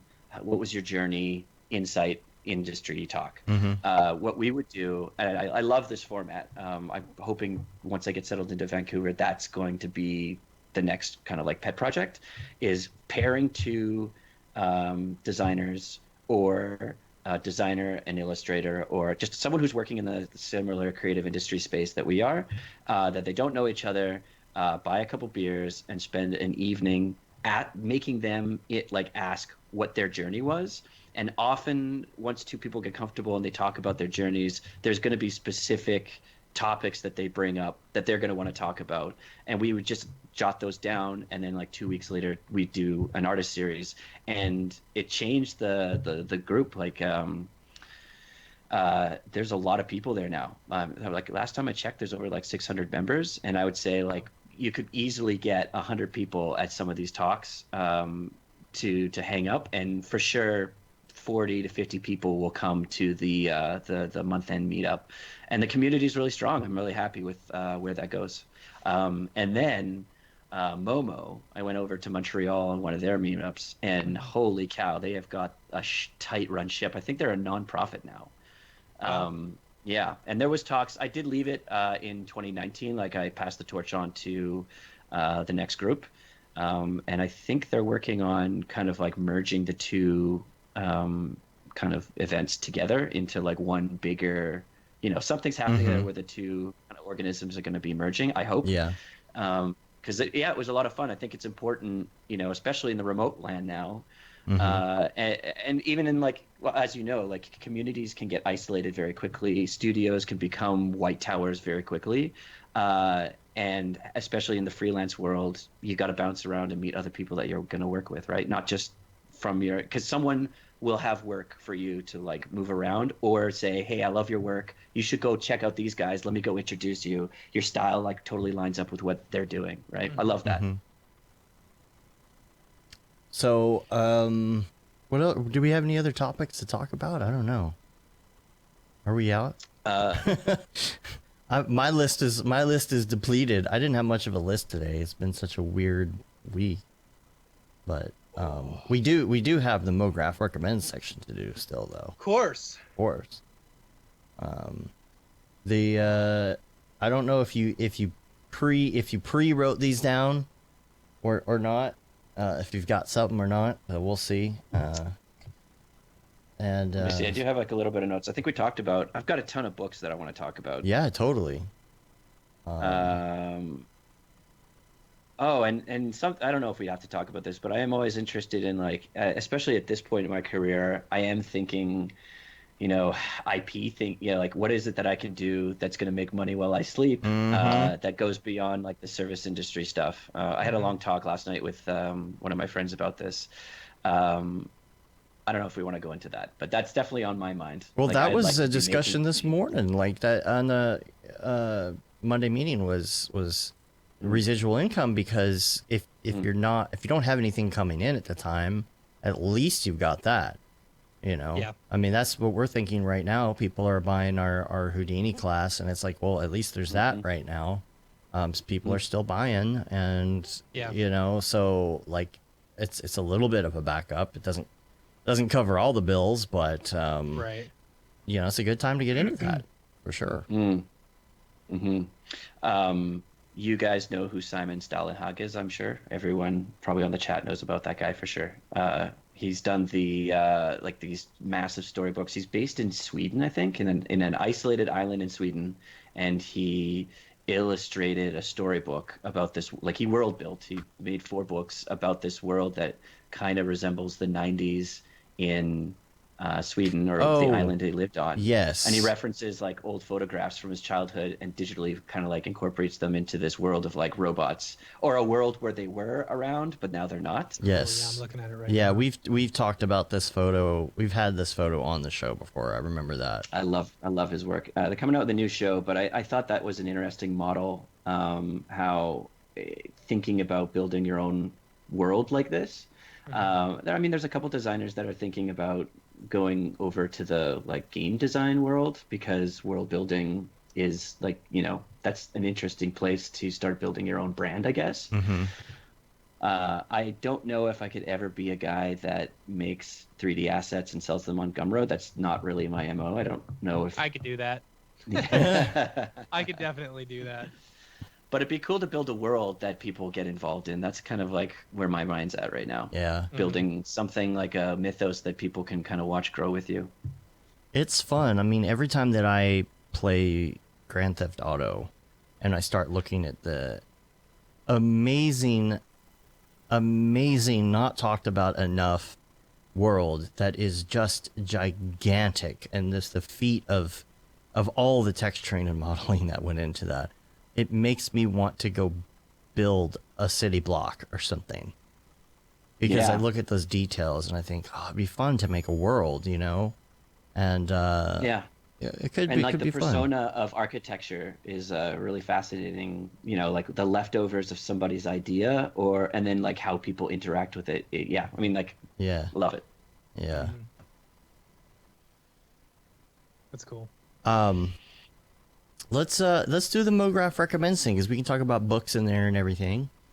Yeah, cool. So we'll start out actually with your favorite movie. And these can be at the moment, or they could be overall. It doesn't matter, or both.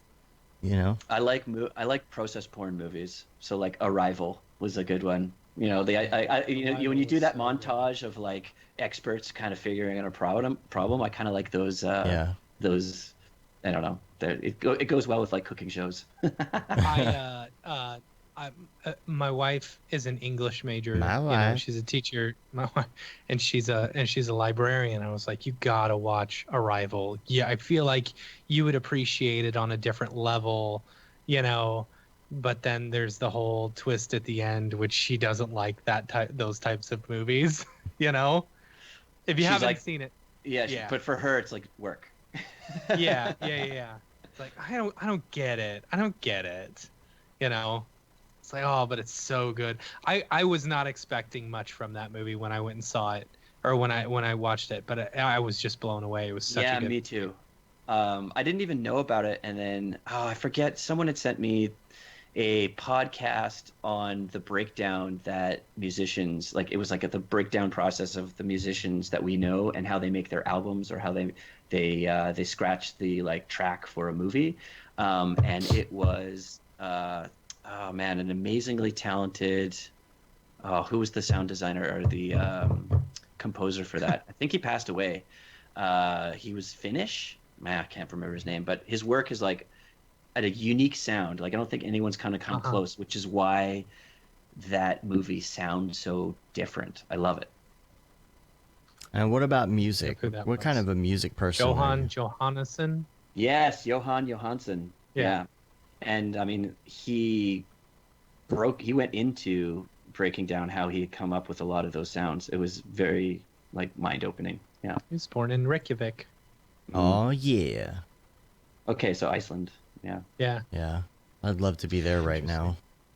Right. Or Greenland. Nothing ever gets to Greenland. Right. If you played the virus game on your phone, you'll Oh, know right. nothing ever gets to Greenland. No, the 20 people there are safe. Yeah. No. Yeah. Music. Yeah, I think music. I'm. Rival consoles is my go-to. Like, I mean, I even use them in my reel. Like, I love that type of minimalist. I like minimalist electronica because it gets you into the mood and it's easy to work with. Mhm. If I'm not listening to a podcast, which is probably going to be most of the time I'm listening to a podcast. Well, that's one of the questions. What podcasts? Oh, have you heard of the Dollop?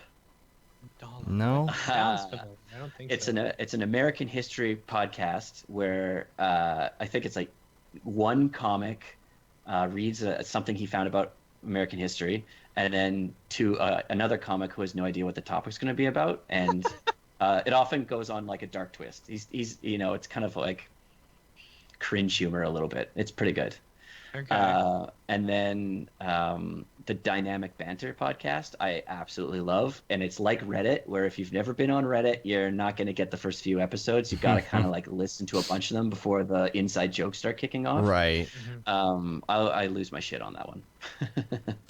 It's like my brother and me can be like that too, where there's like a lot of inside jokes, or of course No Agenda. If you've ever heard No Agenda, so much inside, you know, sound effects and you know, things like that you're like, I do not understand what is going on right now. Dollop sounds fun. I may have to add this one. That sounds neat. Yeah, and they regularly do live shows. yeah. Well, not right now, but yeah, a lot of them are live shows, and they do go to Dallas quite a bit. Yeah, it looks guys like check it. it out. There's a few things. Yeah. And then like there's the 99 designs and like Radio Lab. Those are nice little Yeah. pitter patters as well that I think everyone listens to. Yeah. Let's see. Oh, I was also going to ask you on the music side of that. Do you listen to things while you're working or not? Like, or do you listen and do you listen to different things? Because I listen to very different music when I'm working. Yeah. I mean, it's I would say I listen to everything except for like pop country. That's pretty much. Yeah. I think I'll It's the almost best, listen to though. anything. If it gets me into flow, then I'll probably Yeah. listen to it. A chill hop or something. Sometimes, or like Run the Jewels. Sometimes I don't know. That Yeah. aggression helps out too. Yeah. And it sounds really good on Sonos. So Yeah. When you're rotoscoping. Listen, Yeah. oh yeah, being no, aggressive. I do not rotoscope. No. When I'm trying to work Leave that to the fast, robot. I always do the dubstep when I'm trying to work fast. It just gets me going for some reason. All of that Skrillex. Yeah, if I need to work fast, I'll shut everything off. Just because I need to focus in. But that only lasts for, like, I'll probably do like sprints of silence. But for the most part, there's a little bit of music or a podcast or somebody talking in the background at all times. Do you ever find that words actually help you or actually hinder you? Like sometimes I feel like if No. something is talking in the background and I'm trying to type an Yeah. email, I can't. Yeah. I gotta pause it for a second to type to hear my own thoughts. Only if I'm like storyboarding something or early like concept phases, I might find some music that has lyrics that might support the weird kind of trail that you're chasing after. But no, I don't get distracted by the lyrics too much. It's easy for me to like tune that out and hear the voice more as like a musical instrument rather than like the lyrics or the poetry that's behind it. And what else we TV shows? You watching some TV shows? Well, Anything good? Picard, of course. Picard, Oh, man, yes. don't tell me about it. Don't tell me. Shh. Okay, well we won't No talk about the spoilers. story, but how do you Man, I need to. in general, how do you feel about it? It's not Star Trek, but it's really good sci-fi. I would call it Star Trek Destiny right now, especially that last episode reminded me of Destiny. Okay. Okay. I mean, Yeah. like it's nice to have familiar characters, but it doesn't feel like Star Trek, and I can see How do you feel about Discovery? Star Trek HR. You mean? Okay. Wait, what? Okay, I don't I get love it. the Wait. second season. I hated the first one. Really? Yeah, I liked the first season. yeah. It jumped all over the place. You know, I like the at team times. dynamics of the characters, like how because they're more comfortable with each other.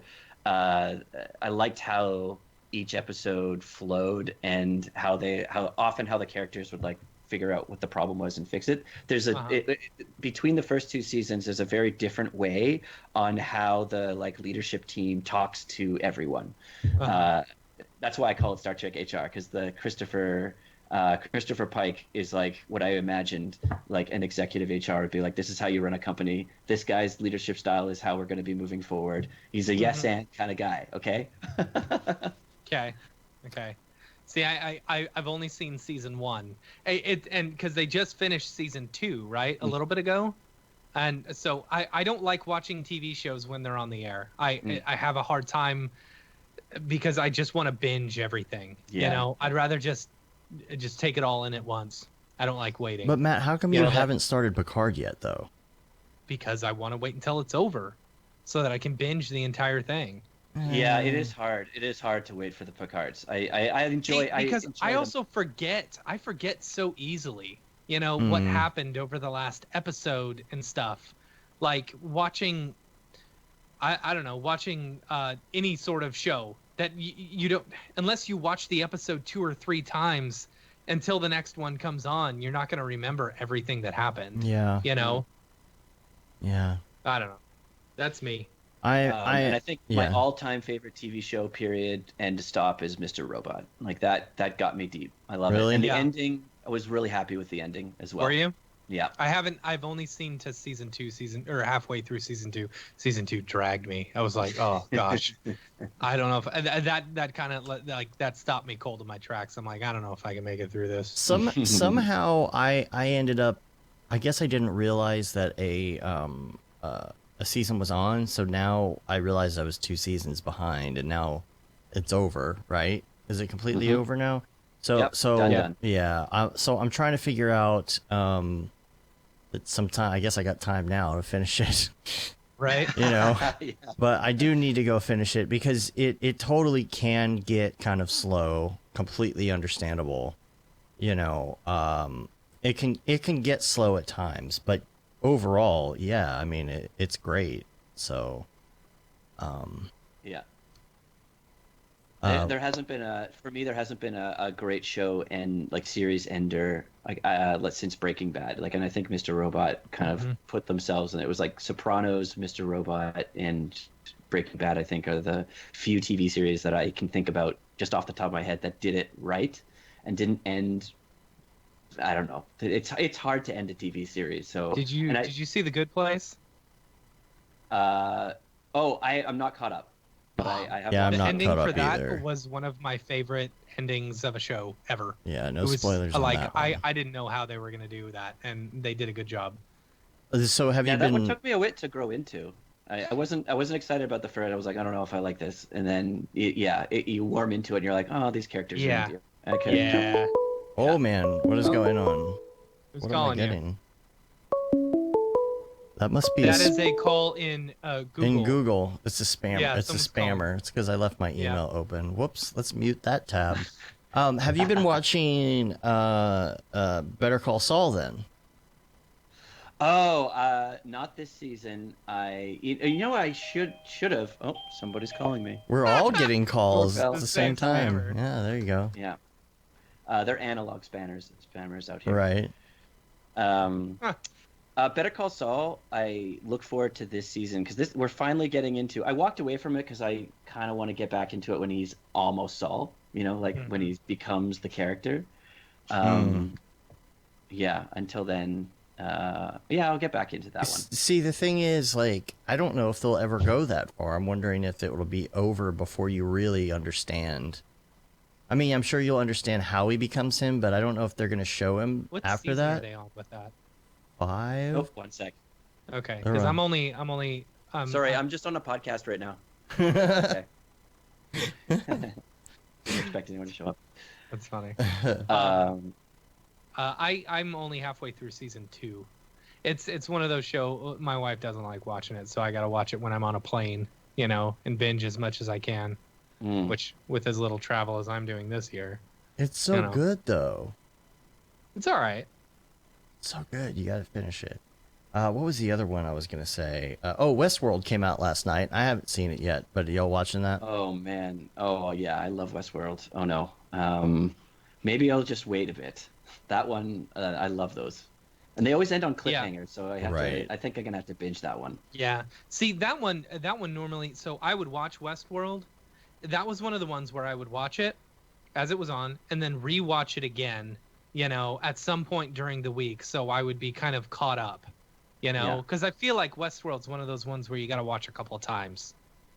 It's so, like, it is so massive. I mean, it's just like Game of Thrones. Like, the amount of special effects and all of that, they only come out every 2 years. You know, this is season 3. I am excited about Aaron Paul. Aaron Paul Yes. he's such a good actor. Yeah. Like I used to think he was just this really bad actor because the first time I watched Breaking Bad, I was just like, Aaron Paul, whatever. But the second time I watched Breaking Bad, it's like, oh no, Aaron Paul is a good actor. He's a really good actor. Yeah, he knows how to suffer. His characters are like Yes. he finds that kind of character and just revels in it. Yeah. Yeah. All right. Any other TV shows right now? When is Rick and Morty? We need Rick and Morty more now than ever. Like, we need it now. Yeah. Man, no one's doing anything now. Everyone's on shutdown. Yeah. Like all the movies are shutting down and stuff. And I feel bad for a lot of the movies that were released within the past month because they're shutting down theaters too. Mm-hmm. Like Hollywood's gonna take a hit. That's okay. Let them take a hit. Except for the VFX people. I hope that doesn't hurt them. Yeah. Now's your time, Well, VFX I mean, people. everyone's moving Start over a to start. Netflix. Well, you've got time. Start a union. Start a union. Oh yeah. Yeah. And you got time. I mean, no, they've tried a bunch, but it doesn't Yeah. stick. Do people ever try tell hard you that enough, you look like Gavin Orsay All the time. all the Yeah, I time? was gonna say you've got it. You've I was got to gonna get mention that. it, but I'm like, I'm sure he hears it all the time. Oh Yeah. yeah. Sometimes Yeah, I'm not it's the sure hair- if it's the just haircut me. For sure. Yeah. Yeah. Sometimes I feel like it's just me. I'll be like, oh, so-and-so looks like this. And everybody's like, no, they don't. And I'm like, okay, Yeah. never mind. I guess I'm wrong. Yeah. But, I hope we run into each other one day. That yeah. would be Just to hilarious. satisfy- And you'll do the Spider-Man thing where you just point at each other. Oh man, I gotta prep that in the back of the mind. Yeah. That's funny. That's really funny. What else is left? Oh, we already did podcast. What is your favorite plugin to use? I don't do plugins very often. I dabble a little. I know I'm going to use that one of those UV map, like that kind of stuff. I mean, like, the reason I learned Houdini was so that I could just make a lot of the grind of making things more streamlined. Yeah. Yeah, I mean, I feel like I'm more in Houdini trying to solve those problems than getting a plugin, because once it's there, you can save it on a file and it will work on a lot of, like, pretty much anything. How much Houdini have you? I got into it in that 2018 was when I like totally focused down on that. But I would say the goal is to get to like Future Deluxe level, freeform creativity. I'm not there yet, and right now I'd say it's mostly I use it a lot for photogrammetry. The pipeline, like the game design tools, the game design platform or tools they have in the Houdini shelf are amazing for taking insanely high geometry assets and reducing them down to and spitting them out as different LODs that you can use for any of your projects. And the processing time, you can't beat it. It takes like, I could get like a many millions polygon of a dude that's been photo scanned, and you can process that stuff out in less than an hour with like UV maps and everything. It's brilliant. I love it a lot. Yeah. Because we actually had a question about that. I don't know if I'm gonna be able to find it quick enough, but we did have somebody who emailed and was asking, what about game designer or people who are in gaming? Is a Houdini course something that's useful, because it is structured toward motion graphic artists and Cinema 4D users? And I was like, okay, well, I mean, we're not going to specifically talk about how this works with video games, but if you've never used Houdini before, this does teach you a lot of the basics that you need to know, and then from that point on, you can move to the video game aspect of it. Yeah, definitely baby step Houdini. Yeah, Yeah. there's a lot. You got to find. Yeah, I If found you're it easy scared of just to, Houdini, you can pick up our course. Stop being afraid of Houdini. Available at mograph.com/classes. Yeah. oh my gosh. I guess that I set that up. Yeah. I appreciate that. I appreciate the setup. Yes. Yeah. Now's the time to learn. You got the time. Yep, telling you. Yep. Uh, I wouldn't say it's clicked yet. I don't think I've gotten the like aha moment yet. that Right. I think you do with all the software, but it's almost there. I'm excited Yeah. for when that day happens and I can Yeah. start. Actually, that's an interesting question. Are you, for the Houdini people are they using it for like art direction, concept work, like previs, look development? I feel like that 'Cause I would be find- Cinema 4D, right? I mean, Yeah, that's what I do. It's a little like I want to just go full Houdini, but I feel like I don't have the setup locked in where I could just quickly, bang out a couple ideas. yeah, it's just so much easier. It's just so much easier to get into cinema and just block stuff out and do whatever, Yeah. I mean, it's I'd just. love to meet a Houdini artist that's gone down that path, because I think that would be fascinating and Yeah. interesting. Just to have one software package like for absolutely everything. I mean, Houdini is going to take time to get good at it, but once that happens, I could totally see myself going full Houdini for all 3D needs. Yeah. It's going to be interesting to see where that goes, because I feel like the software, all these different softwares have their strengths, and a lot of them are looking at the other softwares and saying, okay, do we want to go this route with it? Do we want to go that route with it? You know, you've got certain pieces of Blender, for example, that people really like, you know, and they go to. You got those people that the staple is Cinema 4D, and rather than getting a bunch of plugins, they'll go up to Houdini and they'll do their thing and they'll spit it back out and go back into Cinema. But it's like, okay, where is Cinema going to go? You know? Because to me, Cinema 4D needs to be able to stay easy to use, but it also, like, if it had a little more under the hood capability where you could just open it up, you know, like when you're in Houdini and you can type in those formulas right into the XYZ fields, man, like, do that. It's so powerful. Like, I wish Cinema could just do simple stuff like that, like referencing one other thing, like, you know, instead of the not just set driver, set driven. Yeah. Yes. Yeah. I mean, but like directly type into those things. when you center something so that the scale always keeps it centered or whatever, you know, that kind of thing, and then like put in the formula, and then if you want, you right click and open it, and then there it is in as nodes, you know, and just with Espresso. I wonder if I feel like Merc Wilson or Merc Wilson is the guy that you would go talk to, because he seems to just effortlessly take a lot of these things and just translate it into Cinema 4D and make it easy for everyone to do that. I'd love to hear him on a podcast. I don't know where he is even in the world. He seems like a mystery to me. He is. He is. You know, he is AI.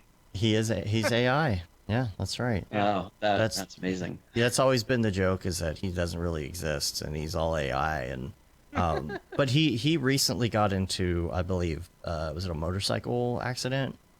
And something like that. And hurt his hand, so it's been really difficult. So he's recovering. But I feel like we're gonna see a resurgence. He's probably got all these ideas now. You know, back when he was very, very new, back in the day, I found like one picture of him on Facebook, and then realized he was super young, like 19 at the time, and he's in his 20s now. But yeah, I hope he comes back with more of that. And shoot, maybe Maxon should hire him, you know, to come up with these, you know, things for them and just implement it straight in. That would be amazing, because he seems to have like the best ideas. Yeah, to just have like a Merc update. Yeah. Breaking news, Merc update. Speaking of which, how do you pronounce this actor's name? Idris Elba? Am I saying that right? Idris Elba. He is positive for coronavirus. Oh, awesome. Yeah. Great. Yeah. I'm sure there's a lot more people who are positive than they know. Yeah. Like I was hearing somewhere upwards of 500,000 people probably have it and just don't know. You know, Canada's restricted its borders now. New Jersey added a curfew. There's a presidential address at 3:30. Oh man. So Europe ends free travel as governments everywhere fight. I guess they're between the union states, or whatever you would call them. The what do you call it? Is that what you call it? You know how you can free travel between countries in Europe? Yeah. You know, I guess they're ending called. that. I guess they're ending that for now too. Wow, man. All right, what else is on our list here? Headphones. Go get gas while you can. Cheap gas. There's going to be a gas crisis. Oh, I've got another book that is in these times the perfect book to pick up. The Food Lab by Kenji Alt Lopez. The Food Lab? Man, that's if you're gonna get into cooking, that's the book. It's a cookbook that he used the scientific method to like explore each component of food that you're gonna cook with, what the temperature should be at, and kind of like if you've never cooked, or you're just like a online recipe guy, the first half of this book is really about like understanding the foundation. And because he approaches it like a scientist, I found it like really approachable. And the chili and bolognese sauces in there might be the best I've ever had in my life. Huh. Yeah. All right, you're gonna have to send me the link to all of these things so that we can put them in the show notes. Hey, have y'all read the book What If? Let's see who it's by. It's okay. What if serious scientific answers to absurd hypothetical questions by Randall Munro? Have y'all heard of this?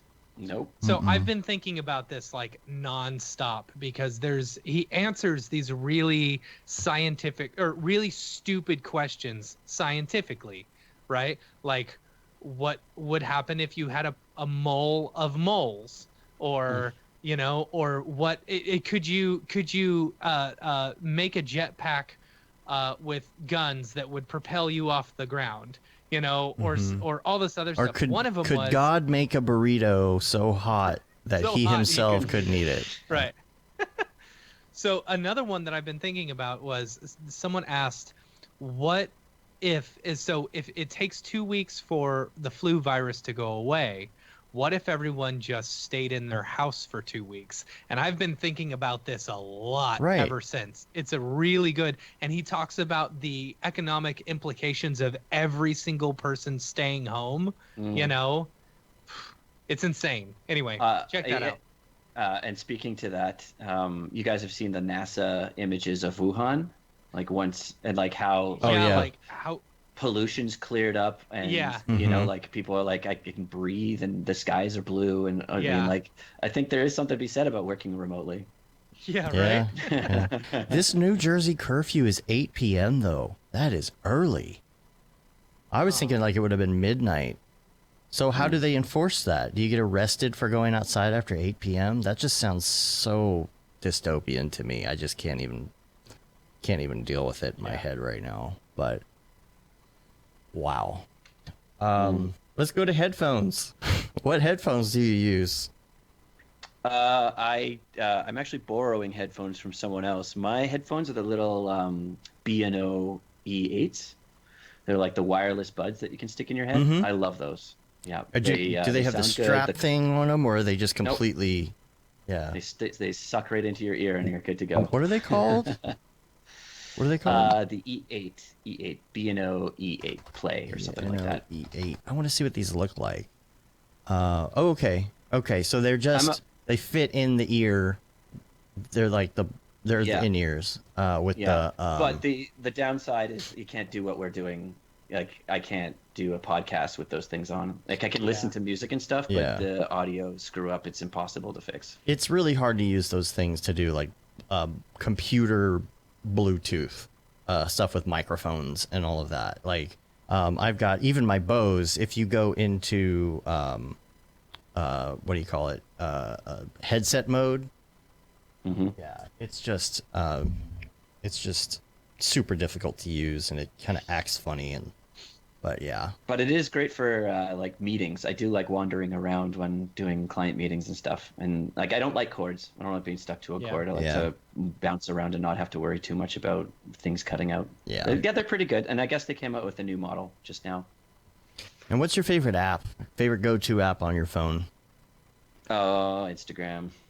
Yeah. That's my like. I mean, I think it's my Gmail and my Instagram are pretty much the only two things that I regularly open, and my banking app. That's it. I'm pretty boring with the apps.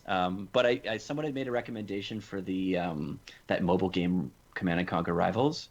Man, that's a dangerous, fun game. Watch out. I gotta like make sure I don't go into that too much, but it is addictive. Is that one of those top-down type games? Yeah, it's a strategy game. Okay. Yeah, it's like a really condensed version of like a strategy game. I could never get into that. I love playing chess, and it this particular game kind of, once you get deep into it, there is a little chessy kind of element to it. Were you into StarCraft or any of that kind of? Oh man, dude, like StarCraft, that was the first obsession.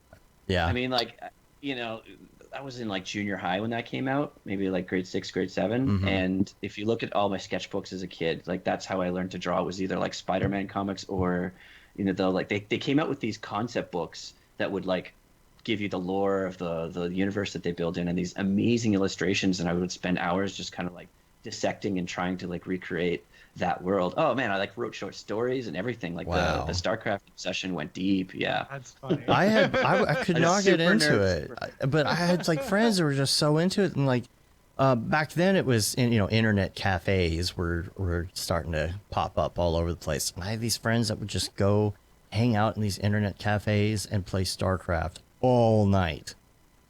All night. Oh man, my parents were not impressed with that game at all. Just I was playing it. I was thinking about it. Oh, it was ridiculous. It was the game mechanics there were just scratching the addiction in my personality hardcore. Did you get into Warcraft because of that by chance, or? I did play a little bit of Warcraft, but it didn't really. Yeah. Yeah. I mean, I almost feel like it was really hard at that time. I didn't know a lot of PC gamers. Everyone was playing consoles at the time. It wasn't until whatever that era was when StarCraft came out and like Diablo and I don't know, what was that, like late 90s? That's probably when the computer addiction kicked off for everything, to a point where I'm like, I'm just going to make a career about being in front of a computer all the time. Right. That's something we should do. We should have some sort of like gaming night for Mographers. We tried to do that a while back. We should come up. We should do that again. Now that everyone's like stuck, play some Fortnite or GTA or It'd be fun something. if you could get. Okay, so there you go. We'll talk about the multiple like NDI streams, right? So you get like 4 or 5 people on, and you create this like picture-in-picture of everyone. Yeah. Everyone's screen, so you can see what's going on. Yeah. If everyone could just plan their renders, off to the phone at the same time, so that you can all play one game together. I wonder if you can pull NDI streams from Zoom meeting, because that would be the easiest way to do it. Yeah. We'll see. Yeah. That would be fun. And then the last one is your favorite life hack. My favorite life hack. I don't know if I've got any particular favorite life hack. Wash your hands. Yeah.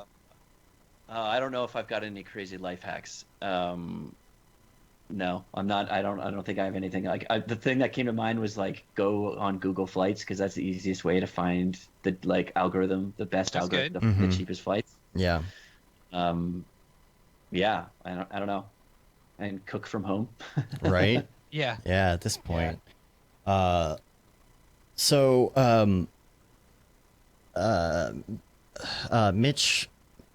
Mitch Myers, his was turn the toaster on the side for some bomb ass grilled cheese. If that gives you any direction, I don't know. If you think about it, or if you think of something, let us know. Well, you can always use your old sauces as like a shakshuka. You know what shakshuka is? I don't know what that is. It's a dish. It's like a really thick tomatoey sauce that you bring up to a boil, and then you kind of like make little nests inside of it, and you plop an egg, and you can get like a pretty decent egg that's got like a tasty tomato sauce thing. But I found that you could use it with chili or a bolognese or like a thick soup or something. See, All right. That's not bad. That's a good one. Yeah. All right. Well, I think we're out of topics for the day. I think we're probably going to go discuss. Matt and I are probably going to discuss what we're going to do on the stream next week. Yeah. Come up with a plan. I got some house cleaning I got to do too. Yeah, you got plenty of time. Everyone's ready for a podcast interview. Right? Right. That's right. We should just get everybody on. Should be pretty easy. Yeah. Yeah. So, we're going to get out of here. You can rate us on iTunes, leave a review. You can also subscribe on your podcatcher of choice. That helps get our ratings up. Subscribe to our newsletter as well. I guess I'll be sending that out here. I'm supposed to send it out tomorrow. I'll probably send it out this week. Yep. And where was I? You can say you've been there, done that, got the t-shirt with the Mograph logo tee, the Paul Babb Feel the Bab 2020 shirt. All the profits from that go to Doctors Without Borders. You got the Render Things t-shirt, hoodie, and long sleeve tee. That Render is Fire shirt, which you can only wear ironically.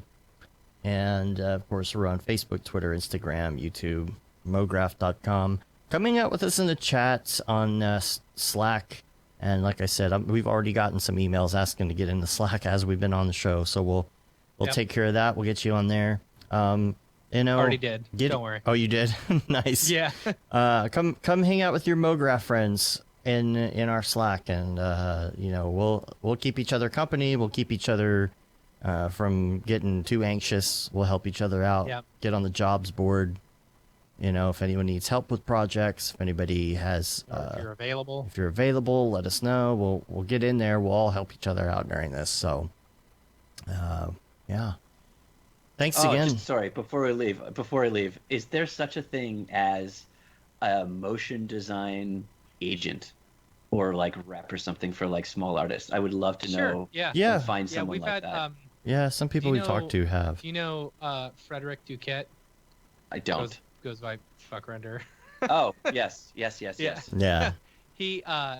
I think he has an agent. Ah, okay. Hit him up. I know he would probably be able to answer some questions about that. But I know a few people who have.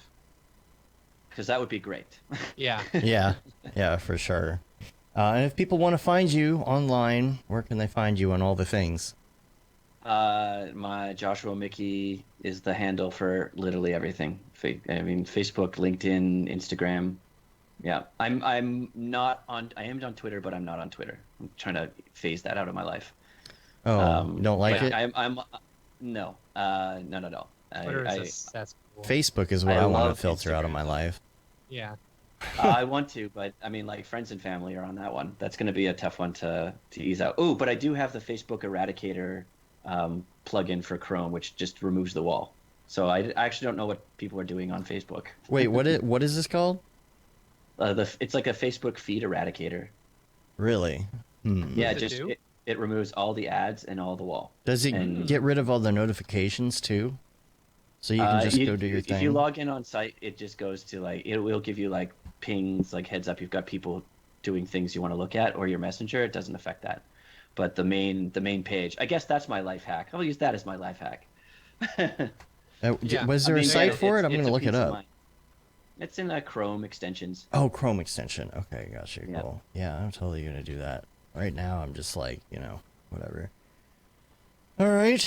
I think we're going to get out of here. And we'll stay on the stream with you here for a second after we finish up. But until next time, I'm Dave. And I'm Matt. And I'm Josh. And keep fit and have fun. Have a good one. Later, yo. We'll stay on here Wash for your a second. hands. Wash your hands. Wash your hands. Emily, come here. Emily's I gotta gonna go to the say bathroom. goodbye while Be you right do back. that. We're still live. We'll stay live for a second while we finish up. Where did they go? Emily. I don't know where she is. You can stop your recording too, and we'll get the recording from you. All right, I'll stop recording. Come say goodbye. Goodbye. Goodbye.